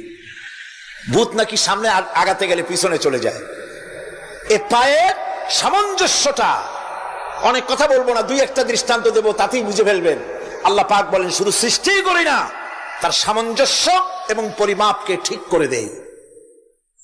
মুরগির বাচ্চা ডিমের থেকে বেরোয়, তারে যদি ওর মায়ের শুদ্ধ যদি আপনি ফালায় দেন, পানির মধ্যে ডুবে মরে যাবে। আর ওর মার চিৎকারের চোটে সারা গ্রামের মানুষ এক জায়গায় হবে। আর হাঁসের ডিম থেকে বাচ্চা বেরোলে সেই বাচ্চা আর মা বাবা দুজনকেই ফালায় দেন পানির মধ্যে, সাঁতরায় উঠে আসবে, ঠিক কিনা? কে শিখালো সাঁতার? কে শিখালো? শুধু সৃষ্টিই করেন না, আল্লাহ পাক সৃষ্টি করেন, সামঞ্জস্য এবং পরিমাপকে ঠিক করেন এবং তাকে পথের নির্দেশ দেন। এটা হলো সর্বশেষ, সৃষ্টি করে ছেড়ে দেন না। যেমন কোরআনে কারীমে হযরত ইব্রাহিম আলাইহিস সালাম তিনি তার সম্প্রদায়ের সাথে যে কথোপকথন করেছিলেন, বিষয়টি আল্লাহ পাক কোরআনে কারীমের মধ্যে কোট করে দিলেন। এই হেদায়েতের বিষয় সেখানে আছে বলে আল্লাহ পাক বিষয়টা কোরআনে জায়গা করে দিলেন। وَإِذْ قَالَ إِبْرَاهِيمُ لِأَبِيهِ وَقَوْمِهِ إِنَّنِي بَرَاءٌ مِّمَّا تَعْبُدُونَ إِلَّا الَّذِي فَطَرَنِي فَإِنَّهُ سَيَهْدِينِ। ইব্রাহিম আলাইহিস সালাম তার পিতা এবং তার গোত্রকে বললেন, তার সম্প্রদায়ের লোকদেরকে, নিঃসন্দেহে আমি মুক্ত, আমি পবিত্র। তোমরা যেসব জিনিস দিয়ে যেসব এর ইবাদত করো, গোলামি করো, আনুগত্য করো, আমি তার থেকে পবিত্র। আমি তো শুধু ইবাদত করি, গোলামি করি সেই স্রষ্টার, যিনি আমাকে সৃষ্টি করেছেন। আমার সম্পর্ক শুধুমাত্র সেই সত্তার সাথে যিনি সৃষ্টি করেছেন। আল্লাযী খালাকানি ফাহুয়া ইয়াহদিন, যিনি আমাকে সৃষ্টি করে শুধু সৃষ্টি করেন নাই, আমাকে হেদায়েত দিয়েছেন, আমাকে পথের দিশা দিয়েছেন। ওয়াল্লাযী হুয়া ইউতঈমুনি ওয়া ইয়াসকিন, যিনি আমাকে সৃষ্টি করেছেন তিনি হেদায়েত দিয়েছেন, আর আমি যখন তৃষ্ণার্ত হই তিনি আমাকে পান করান, আমি যখন ক্ষুধার্ত হই তিনি আমাকে আহার দেন। ওয়াইদা মারিতু ফাহুয়া ইয়াশফিন, আর যখন অসুস্থ হই তখন তিনি আমাকে রোগ মুক্ত করে দেন। সুবহানাল্লাহি বিহামদি। তাহলে কি হলো? অর্থাৎ যে প্রতিপালক, তার প্রতিপালন পদ্ধতি আমার সকল প্রয়োজন মিটান, যিনি আমাকে পান করান, আহার করান, অসুস্থ হলে যিনি আমাকে সুস্থ করেন। হেদায়েতের কামটা তিনি আরেকজনের জন্য রাখেন নাই, তিনি আমার হেদায়েতের ব্যবস্থাও করেছেন। ভাইরা আমার, আল্লাহ রাব্বুল আলামিন শুধু সৃষ্টি করেন নাই, সৃষ্টি করে হেদায়েত দিয়েছেন, মানুষকে হেদায়েতের রাস্তা বলে দিয়েছেন। সঠিক পথ কোনটি সেই পথের কথাও তিনি পরিষ্কার করে বলে দিয়েছেন। এই জন্য আল্লাহ পাক বলেন, কোরআন মাজিদ হেদায়েতকে বিরাট দান বলে ঘোষণা করেছে। মানুষের জন্য যে হেদায়েত আল্লাহ দিয়েছেন তা সবচাইতে বড় দান। জোরে কোন সুবহানাল্লাহ। ইন্না খালাকনাল ইনসানা মিন নুতফাতিন আমশাজিন নাবতালিহি ফাজআলনাহু সামিআন বাসীরা। আমি মানুষের মিলিত শুক্র দ্বারা, নুতফা দিয়ে আমি মানুষ সৃষ্টি করেছি এবং তাকে একে একে বিভিন্ন স্তর পার করেছি। তাকে শ্রবণ শক্তি দিয়েছি, তাকে দর্শন শক্তি দিয়েছি। ইন্না হাদাইনাহুস সাবিলা ইম্মা শাকিরান ওয়া ইম্মা কাফুরা। নিশ্চয়ই আমি তাদেরকে তাদের কর্মপন্থা প্রদান করেছি, আমি তাদেরকে হেদায়েত দিয়েছি, চলার পথের দিশা দিয়েছি। এখন ইচ্ছে করলে সে কৃতজ্ঞ হতে পারে, ইচ্ছে করলে অকৃতজ্ঞতার পথ অবলম্বন করতে পারে। আমি তাকে হেদায়েত দিয়ে দিয়েছি, পথ দেখিয়ে দিয়েছি। ডান এবং বাম দুটি রাস্তা আল্লাহ পাক দেখিয়ে দিয়েছেন। আসহাবুল ইয়ামিন, আসহাবুশ শিমাল, একটা ডানপন্থী আর একটা বামপন্থী। আমাদের দেশে কিছু লোক আছেন নাম মুসলমান, নাম মুসলমান, কিন্তু বলে যে আমরা বামপন্থী আন্দোলন করি। অথচ সমস্ত ডানপন্থীদের জায়গা হবে জান্নাতে যদি জান্নাতের আমল করতে পারে। ডানপন্থীদের নেতা হচ্ছেন দুনিয়ার সমস্ত পয়গম্বরেরা, আর বামপন্থীদের নেতা হলো শয়তান। বামপন্থীদের নিয়ে শয়তান যাবে কিয়ামতে জাহান্নামে। আল্লাহ পাক রাস্তা বলে দিয়েছে। আল্লাহ রাব্বুল আলামিন বলেন, আলাম নাজআল লাহু আইনাইনি ওয়া লিসানান ওয়া শাফাতাইন ওয়া হাদাইনাহুন নাজদাইন। আমি কি তোমাদের দুটি চক্ষু দেই নাই, দেখার জন্য দুটো চোখ দেই নাই? আমি কি তোমাদেরকে কথা বলার জন্য দুটো ঠোঁট দেই নাই? এরপরে আমি কি তোমাদেরকে ভালো মন্দ বোঝার জন্য আমি কি হেদায়েত দেইনি? ভালো মন্দ সবটা বোঝার জন্য আমি তোমাদেরকে হেদায়েত দিয়েছি। সুতরাং এই হেদায়েতের রাস্তা ছেড়ে দিয়ে তোমরা নিজেদেরকে গুমরাহির মধ্যে ডুবিয়ে দিও না। আমার দেওয়া হেদায়েতের রাস্তায় নিজেদেরকে পরিচালিত করার জন্য প্রচেষ্টা করো। আল্লাহ পাক বলেন, والذين جاهدوا فينا لنهدينهم سبلنا وإن الله لمع المحسنين। যারা আমাকে পাওয়ার জন্য সাধনা করেছে তাদের পথ প্রদর্শন করা আমার জন্য অবশ্য কর্তব্য। অন্য জায়গায় আল্লাহ পাক বলেছেন, ওমান ইয়াত্তাকিল্লাহা ইয়াজআল লাহু মাখরাজা। যে ব্যক্তি আমাকে ভয় করে চলে, আমার প্রতি আশা করে, ভরসা করে, তার জন্য আমি রাস্তা তৈরি করে দিই। সুবহানাল্লাহ ওয়া বিহামদিহি। সুতরাং হেদায়েত আল্লাহ পাক দিয়েছে, এমন নয় যে তিনি রাস্তা তৈরি করেন নাই। কোরআন খোদাই হেদায়েতের নাম দিয়েছে হুদা। খোদাই হেদায়েতের নাম কি? হুদা। এই কোরআনের এক নাম হচ্ছে, এই কোরআনের এক নাম কি? কোরআন বলছি, فمن تبع هداي فلا خوف عليهم ولا هم يحزنون। আমার এই কোরআন, এই হেদায়েত যারা মানবে, এটাকে যারা অনুসরণ করে চলবে, এটার আইন কানুন যারা মেনে চলবে, ওদের জন্য কোনো ভয় নাই, কোনো চিন্তাও নাই। কোনো ভয় নাই, কোনো চিন্তা নাই যারা এই কোরআনের হেদায়েতকে মেনে চলবে। আল্লাহর হেদায়েত হলো সবচেয়ে বড় হেদায়েত। আল্লাহ পাক বলছেন, কুল ইন্না হুদাল্লাহি হুয়াল হুদা ওয়া উমিরনা লিনুসলিমা লিরাব্বিল আলামিন। হে রাসূল, আপনি বলুন, আল্লাহর হেদায়েত হলো সবচেয়ে বড় হেদায়েত। অর্থাৎ আল্লাহ যে রাস্তা দিয়েছেন, আল্লাহ যে কোরআন দিয়েছেন, এর থেকে বড় হেদায়েত মানুষের জন্য আর কিছু হতে পারে না। আল্লাহ পাক বলেন, ওয়ালান তারদা আনকাল ইয়াহুদু ওয়ালান নাসারা হাত্তা তাত্তাবিআ মিল্লাতাহুম কুল ইন্না হুদাল্লাহি হুয়াল হুদা। স্মরণ রাখুন হে নবী, ইহুদিরা, খ্রিস্টানেরা কিছুতেই আপনার প্রতি খুশি হবে না যতক্ষণ পর্যন্ত আপনি ইহুদি হবেন অথবা খ্রিস্টান হবেন। ওরা কোনোদিন মুসলমানদের উপরে রাজি হবে না, খুশি হবে না। মনে রাখতে হবে, একমাত্র সঠিক পথ ইহুদিদের পথ সঠিক নয়, নাসারাদের পথ সঠিক নয়। আসল পথ হলো আল্লাহ পাকের পথ। কার পথ আসল? আসল রাস্তা, আসল পথটি আল্লাহ পাক কোরআনে কারিমের মধ্যে বিশদভাবে বলে দিয়েছেন। এবং ইহদিনাস সিরাতাল মুস্তাকিমের ব্যাপারে আল্লাহ পাক কোরআনে সাফ করে বলে দিয়েছেন যে আমি এর বিনিময় তোমাদেরকে কোরআন দিলাম। বস্তুত ইহদিনাস সিরাতাল মুস্তাকিম এর জবাব হলো, ওয়া ইন্নাল্লাহা রাব্বি ওয়া রাব্বুকুম ফা'বুদুহু হাযা সিরাতুম মুস্তাকিম। নিঃসন্দেহে আল্লাহ তোমাদের এবং আমাদের রব, আর সুতরাং তারই উপাসনা করতে হবে। এটাই দ্বীনের সরল পথ, আর এটা কোনো নতুন পথ নয়। আল্লাহ যে পথটা দিয়েছেন রাসূল করিম সাল্লাল্লাহু আলাইহি ওয়াসাল্লামের মাধ্যমে, সেটা কি কোনো নতুন পথ? না। কোরআন বলছে এটা নতুন পথ নয়।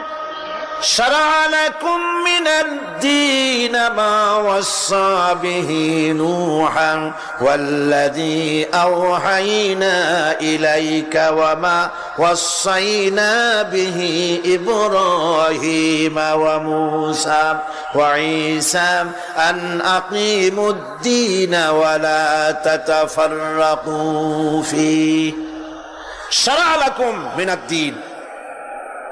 এই দিন তিনি তোমাদের জন্য সেই দিনই মনোনীত করেছেন যা হযরতে নূহ আলাইহিস সালাম এর উপরে তিনি ওসিয়ত করেছেন। যা ওসিয়ত করা হয়েছিল, নসিহত করা হয়েছিল হযরতে নূহ আলাইহিস সালামের প্রতি, তিনি মনোনীত করেছিলেন হযরত নূহ আলাইহিস সালামকে এই দ্বীনকে প্রচার করার জন্য। আর যার উপরে চলার জন্য হযরত ইব্রাহিম, হযরতে মূসা, হযরত ঈসাকে নির্দেশ করা হয়েছিল। তাদের সকলের শিক্ষাই ছিল একটা, যে আল্লাহ পাকের দ্বীনকে প্রতিষ্ঠা করো, আর এই ব্যাপারে কোন রকমই নিজেদের মধ্যে পার্থক্য, মত পার্থক্যের সৃষ্টি করো না। এখন কথাটা আরো ক্লিয়ার করে দেই। ইহদিনাস সিরাতাল মুস্তাকিম চাইছিলাম, আল্লাহ আমাদেরকে একটা সহজ রাস্তা দাও। সেই সহজ রাস্তা বলে দেওয়ার জন্য এসেছে কোরআন। সেই সহজ রাস্তা বলে দেওয়ার জন্য কি এসেছে? যারা বলেন কি, এই কোরআনে কারীম যদি প্রতিষ্ঠিত করা যায় সমাজে, রাষ্ট্রে, ব্যক্তিতে, পরিবারে, কোরআন যদি প্রতিষ্ঠিত করা যায়, তাহলেই মানুষেরা সহজ সরল পথ পাবে। নইলে সহজ সরল পথ পৃথিবীতে আর কারো কাছে নাই। যা আছে সবটা কার কাছে? কোরআনে কারীমের কাছে। এরপরে আমরা বলি সিরাতাল্লাযীনা আন'আমতা আলাইহিম গায়রিল মাগদুবি আলাইহিম ওয়ালাদ-দাল্লিন।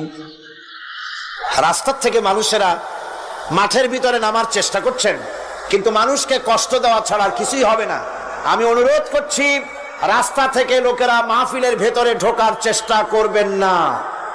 বিরাট রকমের ব্যাঘাত সৃষ্টি হবে।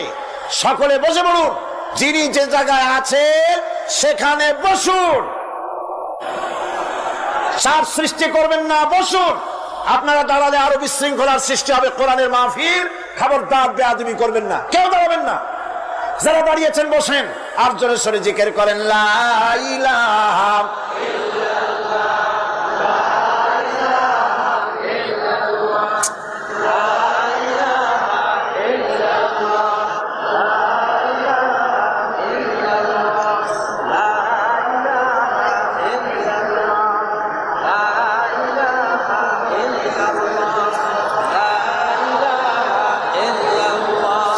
লা ইলাহা ইল্লাল্লাহ।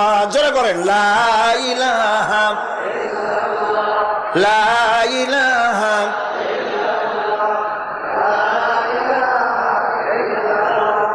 লা ইলাহা ইল্লাল্লাহ মুহাম্মাদুর রাসূলুল্লাহ। আল্লাহ আল্লাহ আল্লাহ আল্লাহ আল্লাহ আল্লাহ আল্লাহ আল্লাহ। আরো জোরে করেন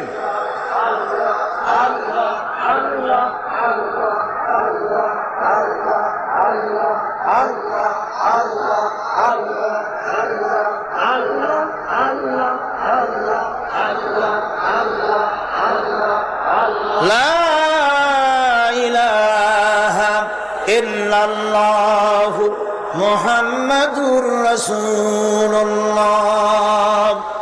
বন্ধুগণ, এত বড় বিশাল মাহফিল, পুলিশ, আর্মি কেউ এটাকে কন্ট্রোল করতে পারবে না। এটাকে কন্ট্রোল করার দায়িত্ব আল্লাহ পাকের। কার দায়িত্ব? আল্লাহর কাছে সাহায্য চাই। আল্লাহ পাক কোরআনের মাহফিল, কোরআন শোনার জন্য মানুষের কাছে সহজ করে দাও। জোরে কোন আমিন। প্রচন্ড রকমের মানুষের চাপ সৃষ্টি হয়েছে। আপনারা রাস্তা থেকে মানুষকে চাপাচাপি করবেন না, সবাই বসেন, হাঁটতে চেষ্টা করবেন না। এত বড় মাহফিল, আপনি হাঁটিয়া মানুষকে কষ্ট দিবেন না। যারা যেখানে দাঁড়ায়ছে সেখানে বসেন, বরকত হবে। হাঁটলে গুনাহ হবে, হাঁটবেন না। বন্ধুগণ, আমি আজ খুব লম্বা কথা বলবো না, কারণ মানুষের প্রচন্ড, অতীতের যে কোনো বছরের তুলনায় প্রচন্ড চাপ সৃষ্টি হয়েছে মানুষের। আমি কথা গোছায় আনতেছি। সিরাতুল মুস্তাকিম, এজন্য মডেল দরকার। কার অনুসরণ করব? আল্লাহ পাক শিখায় দিলেন সিরাতাল্লাযীনা আন'আমতা আলাইহিম। পড়েন সবাই, সিরাতাল্লাযীনা আন'আমতা আলাইহিম গায়রিল মাগদুবি আলাইহিম ওয়ালাদ-দাল্লিন। আয় আল্লাহ, অনুগ্রহপ্রাপ্ত দল, সেই রাস্তা, অনুগ্রহপ্রাপ্তদের রাস্তা চাই। তোমার মনোনীত ব্যক্তি, অনুগ্রহপ্রাপ্ত যারা, তাদের পথ অনুসরণ করতে চাই। এই অনুগ্রহপ্রাপ্ত দল কারা, সে কথা কোরআন শরীফে বলা হয়েছে। আল্লাহ রাব্বুল আলামিন বলেন, وَمَن يُطِعِ اللَّهَ وَالرَّسُولَ فَأُولَئِكَ مَعَ الَّذِينَ أَنْعَمَ اللَّهُ عَلَيْهِمْ مِنَ النَّبِيِّينَ وَالصِّدِّيقِينَ وَالشُّهَدَاءِ وَالصَّالِحِينَ وَحَسُنَ أُولَئِكَ رَفِيقًا। আর যে ব্যক্তি আল্লাহ এবং রাসূলের আনুগত্য স্বীকার করলো, নিঃসন্দেহে সে অনুগ্রহপ্রাপ্তদের সঙ্গী হলো। সেই অনুগ্রহপ্রাপ্ত কারা? নবীজির 4 শ্রেণীর লোক। কয় শ্রেণী বলেন সবাই, কয় শ্রেণী? নবীজিন, সিদ্দিকিন, শুহাদা, সালিহিন। এই 4 শ্রেণীর লোক হচ্ছে আল্লাহ পাকের অনুগ্রহপ্রাপ্ত লোক। কারণ আলহামদুলিল্লাহ, এরাই হলো অনুগ্রহপ্রাপ্ত দল। এখন নবী কারা? নবী হচ্ছেন যারা নাকি আল্লাহ পাকের কাছ থেকে ওহী প্রাপ্ত হয়েছেন, নিখিল মানুষের চিরন্তন শান্তি এবং কল্যাণের জন্য আল্লাহ পাকের নিকট থেকে সত্যের বিধান লাভ করেছেন। তারাই হচ্ছেন নবী, যারা আল্লাহ পাকের কাছ থেকে ওহী প্রাপ্ত হয়েছেন। আর নবীরা হচ্ছেন মাসুম, নবীরা হচ্ছে বেগুনাহ, নবীদের কোনো ভুল নাই, নবীদের কোনো গুনাহ নাই। কারণ সুবহানাল্লাহ, এই পৃথিবীর মধ্যে সুপার কোয়ালিটির মানুষ, সর্বশ্রেষ্ঠ মানুষ কারা? নবীরা। সর্বশ্রেষ্ঠ মানুষ কারা? এখানে আবার এক শ্রেণীর লোকেরা বলে যে নবীরে মানুষ কওয়া যাবে না। আছেন এমন লোক, নবীরে মানুষ কওয়া যাবে না। কেন? কেন? নবীর সম্মান কত। আচ্ছা, নবীরে মানুষ বলবো না তো বলবোটা কি? নবীরা কি ফেরেশতা? যদি ফেরেশতা বলি তাহলে কি নবীদের মর্যাদা বাড়ানো হলো? বলেন আপনারা, বাড়ানো হলো? তাহলে নবীদেরকে কি বলবো? তারা কি জেন? যদি জেন বলি তাহলে তাতে কি মর্যাদা বাড়বে? সবচাইতে মর্যাদা বেশি কার? মানুষের। সুতরাং এক শ্রেণীর লোকেরা খামোখাই আলেম নামধারী লোক, অথচ নবীকে মানুষ বলতে রাজি না। কোরআনে কারীম সাফ করে আল্লাহ পাক পরিষ্কার করে বলেছেন, قُلْ إِنَّمَا أَنَا بَشَرٌ مِثْلُكُمْ يُوحَى إِلَيَّ أَنَّمَا إِلَٰهُكُمْ إِلَٰهٌ وَاحِدٌ। নবী বলুন, আমি তোমাদের মতো মানুষ, আমার উপরে ওহী আসে। ইন্নামা আনা বাশারুম মিসলুকুম, তোমাদের মতো মানুষ। একটু ভালো করে বিষয়টা বোঝেন। আরো বলেছি আমি, আজকে আবার স্মরণ করায় দেই। আল্লাহ শিখাই দিচ্ছেন, বলুন আমি তোমাদের মতো মানুষ, ফেরেশতা নই, জিন নই, আমার কাছে ওহী আসে। পার্থক্য এখানে। তবে আরো পার্থক্য আছে, সেটা হচ্ছে আমরা হচ্ছি সাধারণ মানুষ, নবীরা হচ্ছেন অসাধারণ মানুষ। সুবহানাল্লাহ। আমরা হচ্ছি মানব, রাসূল আল্লাহর পয়গম্বররা হচ্ছেন মহামানব। কথা বুঝে আসছে? তার মানে হলো আমরা সাধারণ মানুষ। সাধারণ মানুষেরা গুনাহ করতে পারে, ভুল করতে পারে, সব রকমের গুনাহ করতে পারে। নবীরা কোনো গুনাহ করতে পারেন না। আল্লাহ পাক তাদের দিয়ে গুনাহ করান না। আল্লাহ পাক ফেরেশতা দিয়ে, আপন কুদরত দিয়ে নবীদেরকে হেফাজত করেন। সুবহানাল্লাহ। সুতরাং এই কথা বিশ্বাস করতে হবে, সমস্ত নবীরা হচ্ছেন মানুষ। নবীদের আদর্শই কেবলমাত্র আদর্শ, সেই আদর্শকেই গ্রহণ করতে হবে, তাকেই একমাত্র নেতা হিসাবে গ্রহণ করতে হবে। আমার নেতা বলতেও রাজি না। মুশকিল কি এক জায়গায়? কয় যে নেতা বলা যাবে না। কেন? কয় যে ওই যে মানুষেরা বলে, স্লোগান দেয়, আমার নেতা, তোমার নেতা, অমুক তমুক, হেন তেন। তো এগুলির সাথে নবীরে মিশানো এটা ঠিক না। আচ্ছা, নবীরে নেতা কব না, কবটা কি? নবী কি হয় নেতা হবে, না হয় অনুসারী হবে, এর বাইরে তো কিছুই নাই। হয় ইমাম, না হয় মুক্তাদি। বাইরে কি? বাইরে তো নাই কিছু। সুতরাং নবী কি মুক্তাদি হবে? নবী কি অনুসারী হবে? নিশ্চয়ই হাজার বার নবী হচ্ছেন ইমাম, নবী হচ্ছেন নেতা। আমরা যখন আরবিতে বলি, ওনারা নিজেরাও আরবিতে বলেন, তখন কোনো আপত্তি হয় না। আল্লাহুম্মা সাল্লি আলা সাইয়্যিদিনা মুহাম্মদ। সাইয়েদানা মানে হচ্ছে আমাদের লিডার, আমাদের নেতা। সাইয়েদানা যখন বলে তখন আপত্তি করে না, কিন্তু আমাদের নেতা বললেই আপত্তি করেন। বাংলা ভাষা, বাংলাদেশি মানুষ হইয়া বাংলা ভাষার প্রতি গভীর জ্ঞান দেখলে দুঃখই হয়। বন্ধুগণ, মনে রাখতে হবে নবী হচ্ছেন মাসুম, বেগুনাহ এবং নেতা, আর মুহাম্মদ সাল্লাল্লাহু আলাইহি ওয়াসাল্লাম হচ্ছেন বিশ্ব নেতা, এটা কোনো সন্দেহ নাই। এই নবীর অনুসরণ করতে হবে। সিদ্দিকিন হচ্ছে সত্যকে যারা উদার, উন্মুক্ত, অকুণ্ঠ চিত্তে, দ্বিধাহীন ভাবে যারা গ্রহণ করেছে, এর বিপরীত যারা করেই নাই, তারাই হচ্ছেন সিদ্দিকিন। হযরতে, যেমন একটা দৃষ্টান্ত, হযরতে আবু বকর সিদ্দিক রাদিয়াল্লাহু তাআলা আনহু, মেরাজ থেকে হুজুর ফিরে এসেছেন সকালবেলায়, ফজরের নামাজ পড়ে বসেছেন কাবা শরীফে, তিনি বসে আছেন। তো তখন আবু জাহেল আসছে, এসে বলছে, মুহাম্মদ সাল্লাল্লাহু আলাইহি ওয়াসাল্লাম, প্রত্যেক দিনই তো নতুন নতুন কথা কও, আজকে কোনো নতুন কথা আছে? হুজুর বললেন, হ্যাঁ নতুন কথা আছে। কি? বলে, এই তো শেষ রাত্রে জিবরাইল আসছিল, আমারে নিয়ে গেল বাইতুল মুকাদ্দাসে, জেরুজালেমে গিয়ে নামাজ পড়লাম, ওইখান থেকে মহাকাশ পাড়ি দিলাম, 7 আকাশ পাড়ি দিলাম, সিদরাতুল মুনতাহা গেলাম, আরশে আজিম ভ্রমণ করলাম, আল্লাহর সাথে কথা কইলাম, জান্নাত জাহান্নাম দেখলাম, তারপরে আবার এই আয়েশা নামাজ পড়িয়া তোমাদের সাথে কথা বলতেছে। আবু জাহেল কয় যে, খাইস, যাও, মাথাটা একটু ভালো ছিল, এখন তাও সর্বনাশ হয়ে গেছে। কয়, মুহাম্মদ সাল্লাল্লাহু আলাইহি ওয়াসাল্লাম, তুমি যা বললা এই কথাটা আমি কি হুবহু মানুষের কাছে বলবো? হুজুর বলছেন, অবশ্যই বলো গিয়ে। আবু জাহেল চিন্তা করলো, দিস ইজ দ্য মোমেন্ট, এটাই হলো আসল সুযোগ পেয়ে গেছে মানুষকে বিভ্রান্ত করার জন্য। সবার আগে ছুটে চললো হযরত আবু বকর রাদিয়াল্লাহু তাআলা আনহুর বাড়িতে, যে বলছেন, আবু বকর শুনেছো? বলে, কি? মুহাম্মদ সাল্লাল্লাহু আলাইহি ওয়াসাল্লাম এই রকমের কথা বললো, বেচারার মাথাটা যাও ভালো ছিল, শেষ। হুজুর বলছেন, আবু জাহেল, আমার রাসূলকে এরকম বলেছেন? আবু জাহেল বলছে, আমার নিজ কানে শুনে আসলাম, এখনো তিনি সেখানে বসা। হযরত আবু বকর বলেন, আবু জাহেল, আমার আল্লাহর নবী তিনি যদি এরকম কথা বলে থাকেন, তাহলে আমি কোন সন্দেহ পোষণ করি না, অবশ্যই আল্লাহ রাব্বুল আলামিনের হাবিব যা বলেছেন তা সত্য। হযরত আবু বকর রাদিয়াল্লাহু তাআলা আনহু মসজিদে হারামে আসলেন, হুজুরকে জিজ্ঞেস করলেন, হুজুর, আবু জাহেল আমাকে এইসব কথা বললো, এগুলি কি ঠিক? হুজুর বললেন, হ্যাঁ। তিনি ঘটনা বয়ান করলেন। হযরত আবু বকর বললেন, হে রাসূল, আপনি যা বলেছেন সত্য বলেছেন, আপনার মেরাজ ঠিক হয়েছে, সঠিক হয়েছে, সন্দেহ নাই। হুজুর বলেন, আবু বকর, তুমি তো শুধু আবু বকর নও, তুমি সিদ্দিক। সত্যকে যারা অকুণ্ঠ চিত্তে, অকুণ্ঠ চিত্তে, দ্বিধাহীন ভাবে যারা সত্যের সামনে মাথা নত করেছে, গ্রহণ করে নিয়েছে, দ্বিমত পোষণ করে নাই, কোন রকমের দুষ্ট বুদ্ধির আশ্রয় গ্রহণ করেনি, উল্টাপাল্টা করেনি, এই সমস্ত মানুষেরই হলো সিদ্দিক।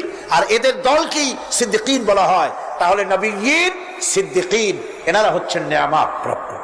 3 নম্বরে হচ্ছে শুহাদা, সত্যকে যারা যারা সত্যের সাক্ষী দিয়েছে, সত্যের সাক্ষ্যদাতা। সত্য হচ্ছে ইসলাম। সত্য কি? ইসলাম। সত্য হচ্ছে আল্লাহ, সত্য হচ্ছে নবী, সত্য হচ্ছে কোরআন, সত্য হচ্ছে হাদিস।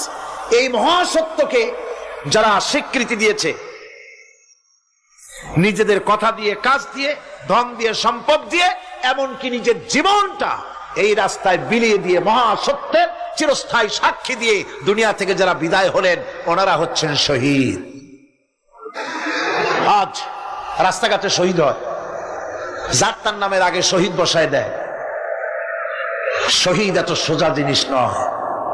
আল্লাহর রাস্তায়, ধর্মের জন্য, ইসলামের জন্য, আল্লাহর জন্য, কোরআনের জন্য, রাসূলের জন্য যারা জীবন দেন, তারাই হচ্ছে শহীদ। এই শহীদদের মর্যাদা আল্লাহ রাব্বুল আলামিন এত বেশি মর্যাদা দান করেছেন। শহীদদের মর্যাদা আল্লাহ পাক দিয়েছেন, কিয়ামতের দিন শহীদদের কোনো বিচার করা হবে না। আল্লাহ রাব্বুল আলামিন শহীদদেরকে বিনা বিচারে জান্নাত দিয়ে দিবেন। শহীদের বিশাল মর্যাদা, বিরাট মর্যাদা। এই শহীদ শাহাদাতের তামান্না প্রত্যেক মুসলমানের ভিতরে থাকতে হবে। হুজুর বলেছেন, শহীদি মওতের যন্ত্রণা পিঁপড়ায় কাটার যন্ত্রণার চাইতে বেশি কিছু নয়। শাহাদাত হচ্ছে এপারে মওত আর ওপারে আল্লাহর সঙ্গে দেখা হয়ে যাবে। শহীদি মওত হচ্ছে আল্লাহর সঙ্গে দেখা করার একটা সেতু বন্ধন, একটি সেতু, একটি ব্রিজ, একটা পুল, একটা সাঁকো। এপারে দুনিয়া, ওপারে আল্লাহ পাকের সঙ্গে দেখা হবে। সুবহানাল্লাহ। ভাইরা, ইসলামের জন্য যারা জীবন দিলেন, যারা শাহাদাত বরণ করলেন, তারা জাতির সম্মানের পাত্র। সেই সম্মান, সেই মর্যাদা আল্লাহ রাব্বুল আলামিন শহীদদের প্রদান করেছেন।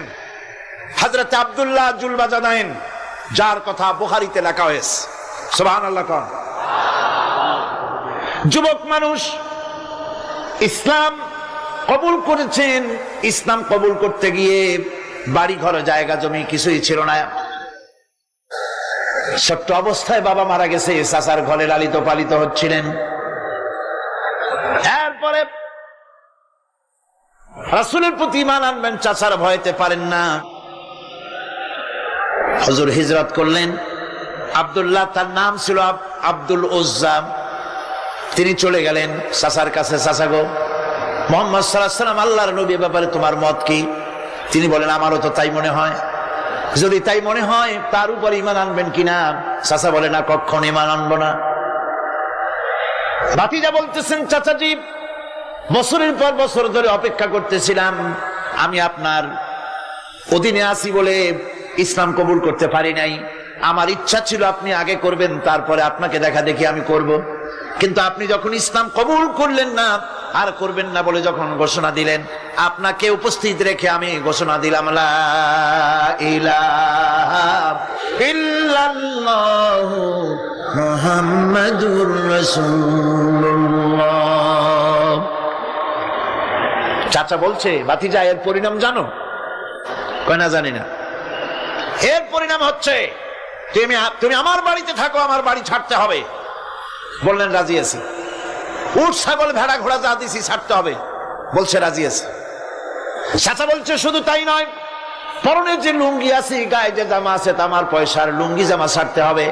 ভাতিজা বলছে, ইমানের জন্য যা চাও সব ছাড়িয়ে দেব। জামা লুঙ্গি খুলে ফেলে দিয়া দিলেন। হাদিস। তিনি চলে গেলেন মায়ের কাছে। ওই অবস্থায় মা এই যুবক ছেলেকে উলঙ্গ অবস্থায় দেখে দুই হাত দিয়ে নিজের চোখ চেপে ধরেছেন। বাবা, তোমার এই অবস্থা কেন? ছেলে বলছেন, মা, ঈমান আনার কারণে আমার এই অবস্থা হয়েছে। মা বলে, বাবারে, কি চাও আমার কাছে? আব্দুল উজ্জা বলছে, মা, কিচ্ছু চাই না, একটুখানি কাপড় আমারে দাও, আমি বিশ্ব নবী মুহাম্মদ সাল্লাল্লাহু আলাইহি ওয়াসাল্লামের খেদমতে যেতে চাই। মায়ের কাছে পুরানা কম্বল ছিল, কম্বলটা তিনি দিয়ে দিলেন। হযরতে, এখনো তো সে মুসলমান হয়নি, ওই কম্বলটা ছিঁড়ে নিয়ে দুই টুকরা করে কম্বলটা পরলেন, আদাটা, তাতে করে হাঁটু ঢাকে না, আর একটা কোন রকম গায়ে দিলেন। এরপরে হেঁটে হেঁটে কষ্ট করে মদিনায় চলে গেলেন। মসজিদে নববীর ভিতরে ঢুকে দরজার কাছে বসা বিশ্বনবী জনাবে মুহাম্মদ রাসূলুল্লাহ সাল্লাল্লাহু আলাইহি ওয়াসাল্লাম মসজিদে নববীতে, যুবক, হাঁটুর উপরে কাপড়, মাথার চুল উস্কো খুস্কো চেহারা, ক্ষুধার্ত চেহারা। হুজুর জিজ্ঞেস করছেন, তুমি কে? তিনি বললেন, আমার নাম আব্দুল উজ্জা। তোমার এই অবস্থা কেন? তিনি বললেন, হুজুর, ঈমান আনার জন্য বাড়ি ঘর জায়গা জমিন উট বাছুর সব হারাইছি, এমনকি পরনের লুঙ্গিও আমারে দেয় নাই, মার কম্বলটা ছিঁড়িয়ে এনেছি। নবীজি আসহাবে সুফফার ভিতরে তাকে বসতে দিলেন, তাকে থাকতে দিলেন, আর বললেন, তারে কোরআন শরীফ শিখাবা। আব্দুল উজ্জাকে হুজুর বললেন, তোমার নাম উজ্জা নয়, তোমার নাম আব্দুল্লাহ। হাদিস শরীফে এসেছে, আল্লাহর কাছে দুইটা নাম বেশি প্রিয়, একটা হচ্ছে আব্দুল্লাহ আর একটা হচ্ছে আব্দুর রহমান। মুসলমান হলেন। এরপরে আসহাবে সুফফার মধ্যে বসে আছেন, কোরআন শরীফ জোরে জোরে তেলাওয়াত করেন। আসহাবে সুফফা রাসূলের কাছে নালিশ করলেন, অভিযোগ করলেন, হুজুর, এই আব্দুল্লাহর কোরআন শরীফ এত জোরে পড়ে, তার চিল্লানির জ্বালায় আমরা বিশ্রাম করতে পারি না। নবীজি বললেন, সাহাবীরা, আব্দুল্লাহকে বেশি করে চিল্লাইতে দাও, বাধা দিও না, কারণ তার ঈমান বড় দামের ঈমান হয়েছে, ঈমান আনতে গিয়ে কিছু আনতে পারে নাই, তাকে বাধা দিও না, প্রাণ ভরে চিল্লাইতে দাও, জোরে জোরে পড়তে দাও। ইতিমধ্যে তাবুকের যুদ্ধের রণদামামা বেজে উঠেছে। রোমান সৈন্যরা হুজুরের সঙ্গে যুদ্ধ করবে, জিহাদ করবে, ইসলামকে পরাজিত করার জন্য তারা আক্রমণের প্রস্তুতি নিলেন। নবীজি রোমানদের সঙ্গে লড়াই হবে বলে সাহাবায়ে কেরামদের কাছে সাহায্য চাইলেন। যার কাছে যা আছে অস্ত্রপাতি জমা করো, টাকা দাও, পয়সা দাও। সবাই মিলে দিতে লাগলেন। দিতে দিতে মহিলারা গলার হার, নাকের ফুল, কানের দুল হুজুরের সামনে স্তূপ হয়ে গেছে, টাকা কড়ি, সোনা দানা সব শুদ্ধ। হুজুর বলছেন, সাহাবীরা সবাই তো সব জিনিস দিলে, আমার আবু বকর রে দেখি না কেন? হযরত আবু বকর রাদিয়াল্লাহু তাআলা আনহু একটা পিলারের আড়ালে দাঁড়ানো ছিলেন। হুজুরের ডাক শুনে তিনি আসলেন, হাতে ছোট্ট একটা থলি, চোখে পানি। থলিটা হুজুরের হাতে তুলে দিলেন। হুজুর থলি ছাড়লেন, দেখা গেল কয়েকটা দিরহাম আর কয়েক কেজি গম, আর কিছু নাই।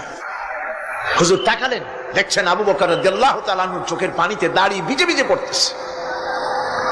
হুজুর বললেন, আমার সাহাবীরা, আজ তোমরা সকলে মিলে যে দান করেছো, সেই দানের তুলনায় আবু বকর যে দান করেছে আল্লাহ রাব্বুল আলামিনের কাছে তা বেশি মূল্য হয়েছে। মনের মধ্যে অনেকের প্রশ্ন জাগলো, কেমন করে তা হলো? আমরা এত এত দিলাম। হুজুর জিজ্ঞেস করলেন, ও সাহাবী, তুমি কত দিয়েছো? বাড়ি কত আছে? তিনি বললেন, এত দিছি, এত আছে। তুমি কত দিয়েছো? কত রেখে এসেছো? প্রত্যেকে এরকম বলল। হযরতে ওসমান, হযরতে ওমর, হযরতে আলী রিদওয়ানুল্লাহ তাআলা আলাইহিম আজমাইন, তারাও বললেন, অর্ধেক এনেছি, অর্ধেক থুয়ে আসছি, 2 ভাগ এনেছি, 1 ভাগ রেখে আসছি। সব শেষে নবীজি হযরত আবু বকর রাদিয়াল্লাহু তাআলা আনহুকে প্রশ্ন করলেন, আবু বকর, তুমি কি এনেছো আর বাড়ি কি রেখে এসেছো? হযরত আবু বকর বলেন, ইয়া রাসূলুল্লাহ, ইয়া হাবিবাল্লাহ, আমার বাড়িতে জাগতিক সম্পদ বলতে যা বুঝায় সবটুকু এনে নবীজির কদম মোবারকে দান করে দিয়েছি। আবু বকরের ঘরে এখন আল্লাহ আর তার রাসূল ছাড়া কোনো জিনিস বাকি নাই, যা ছিল সব এনেছি। হুজুর জিহাদে রওনা হলেন। 30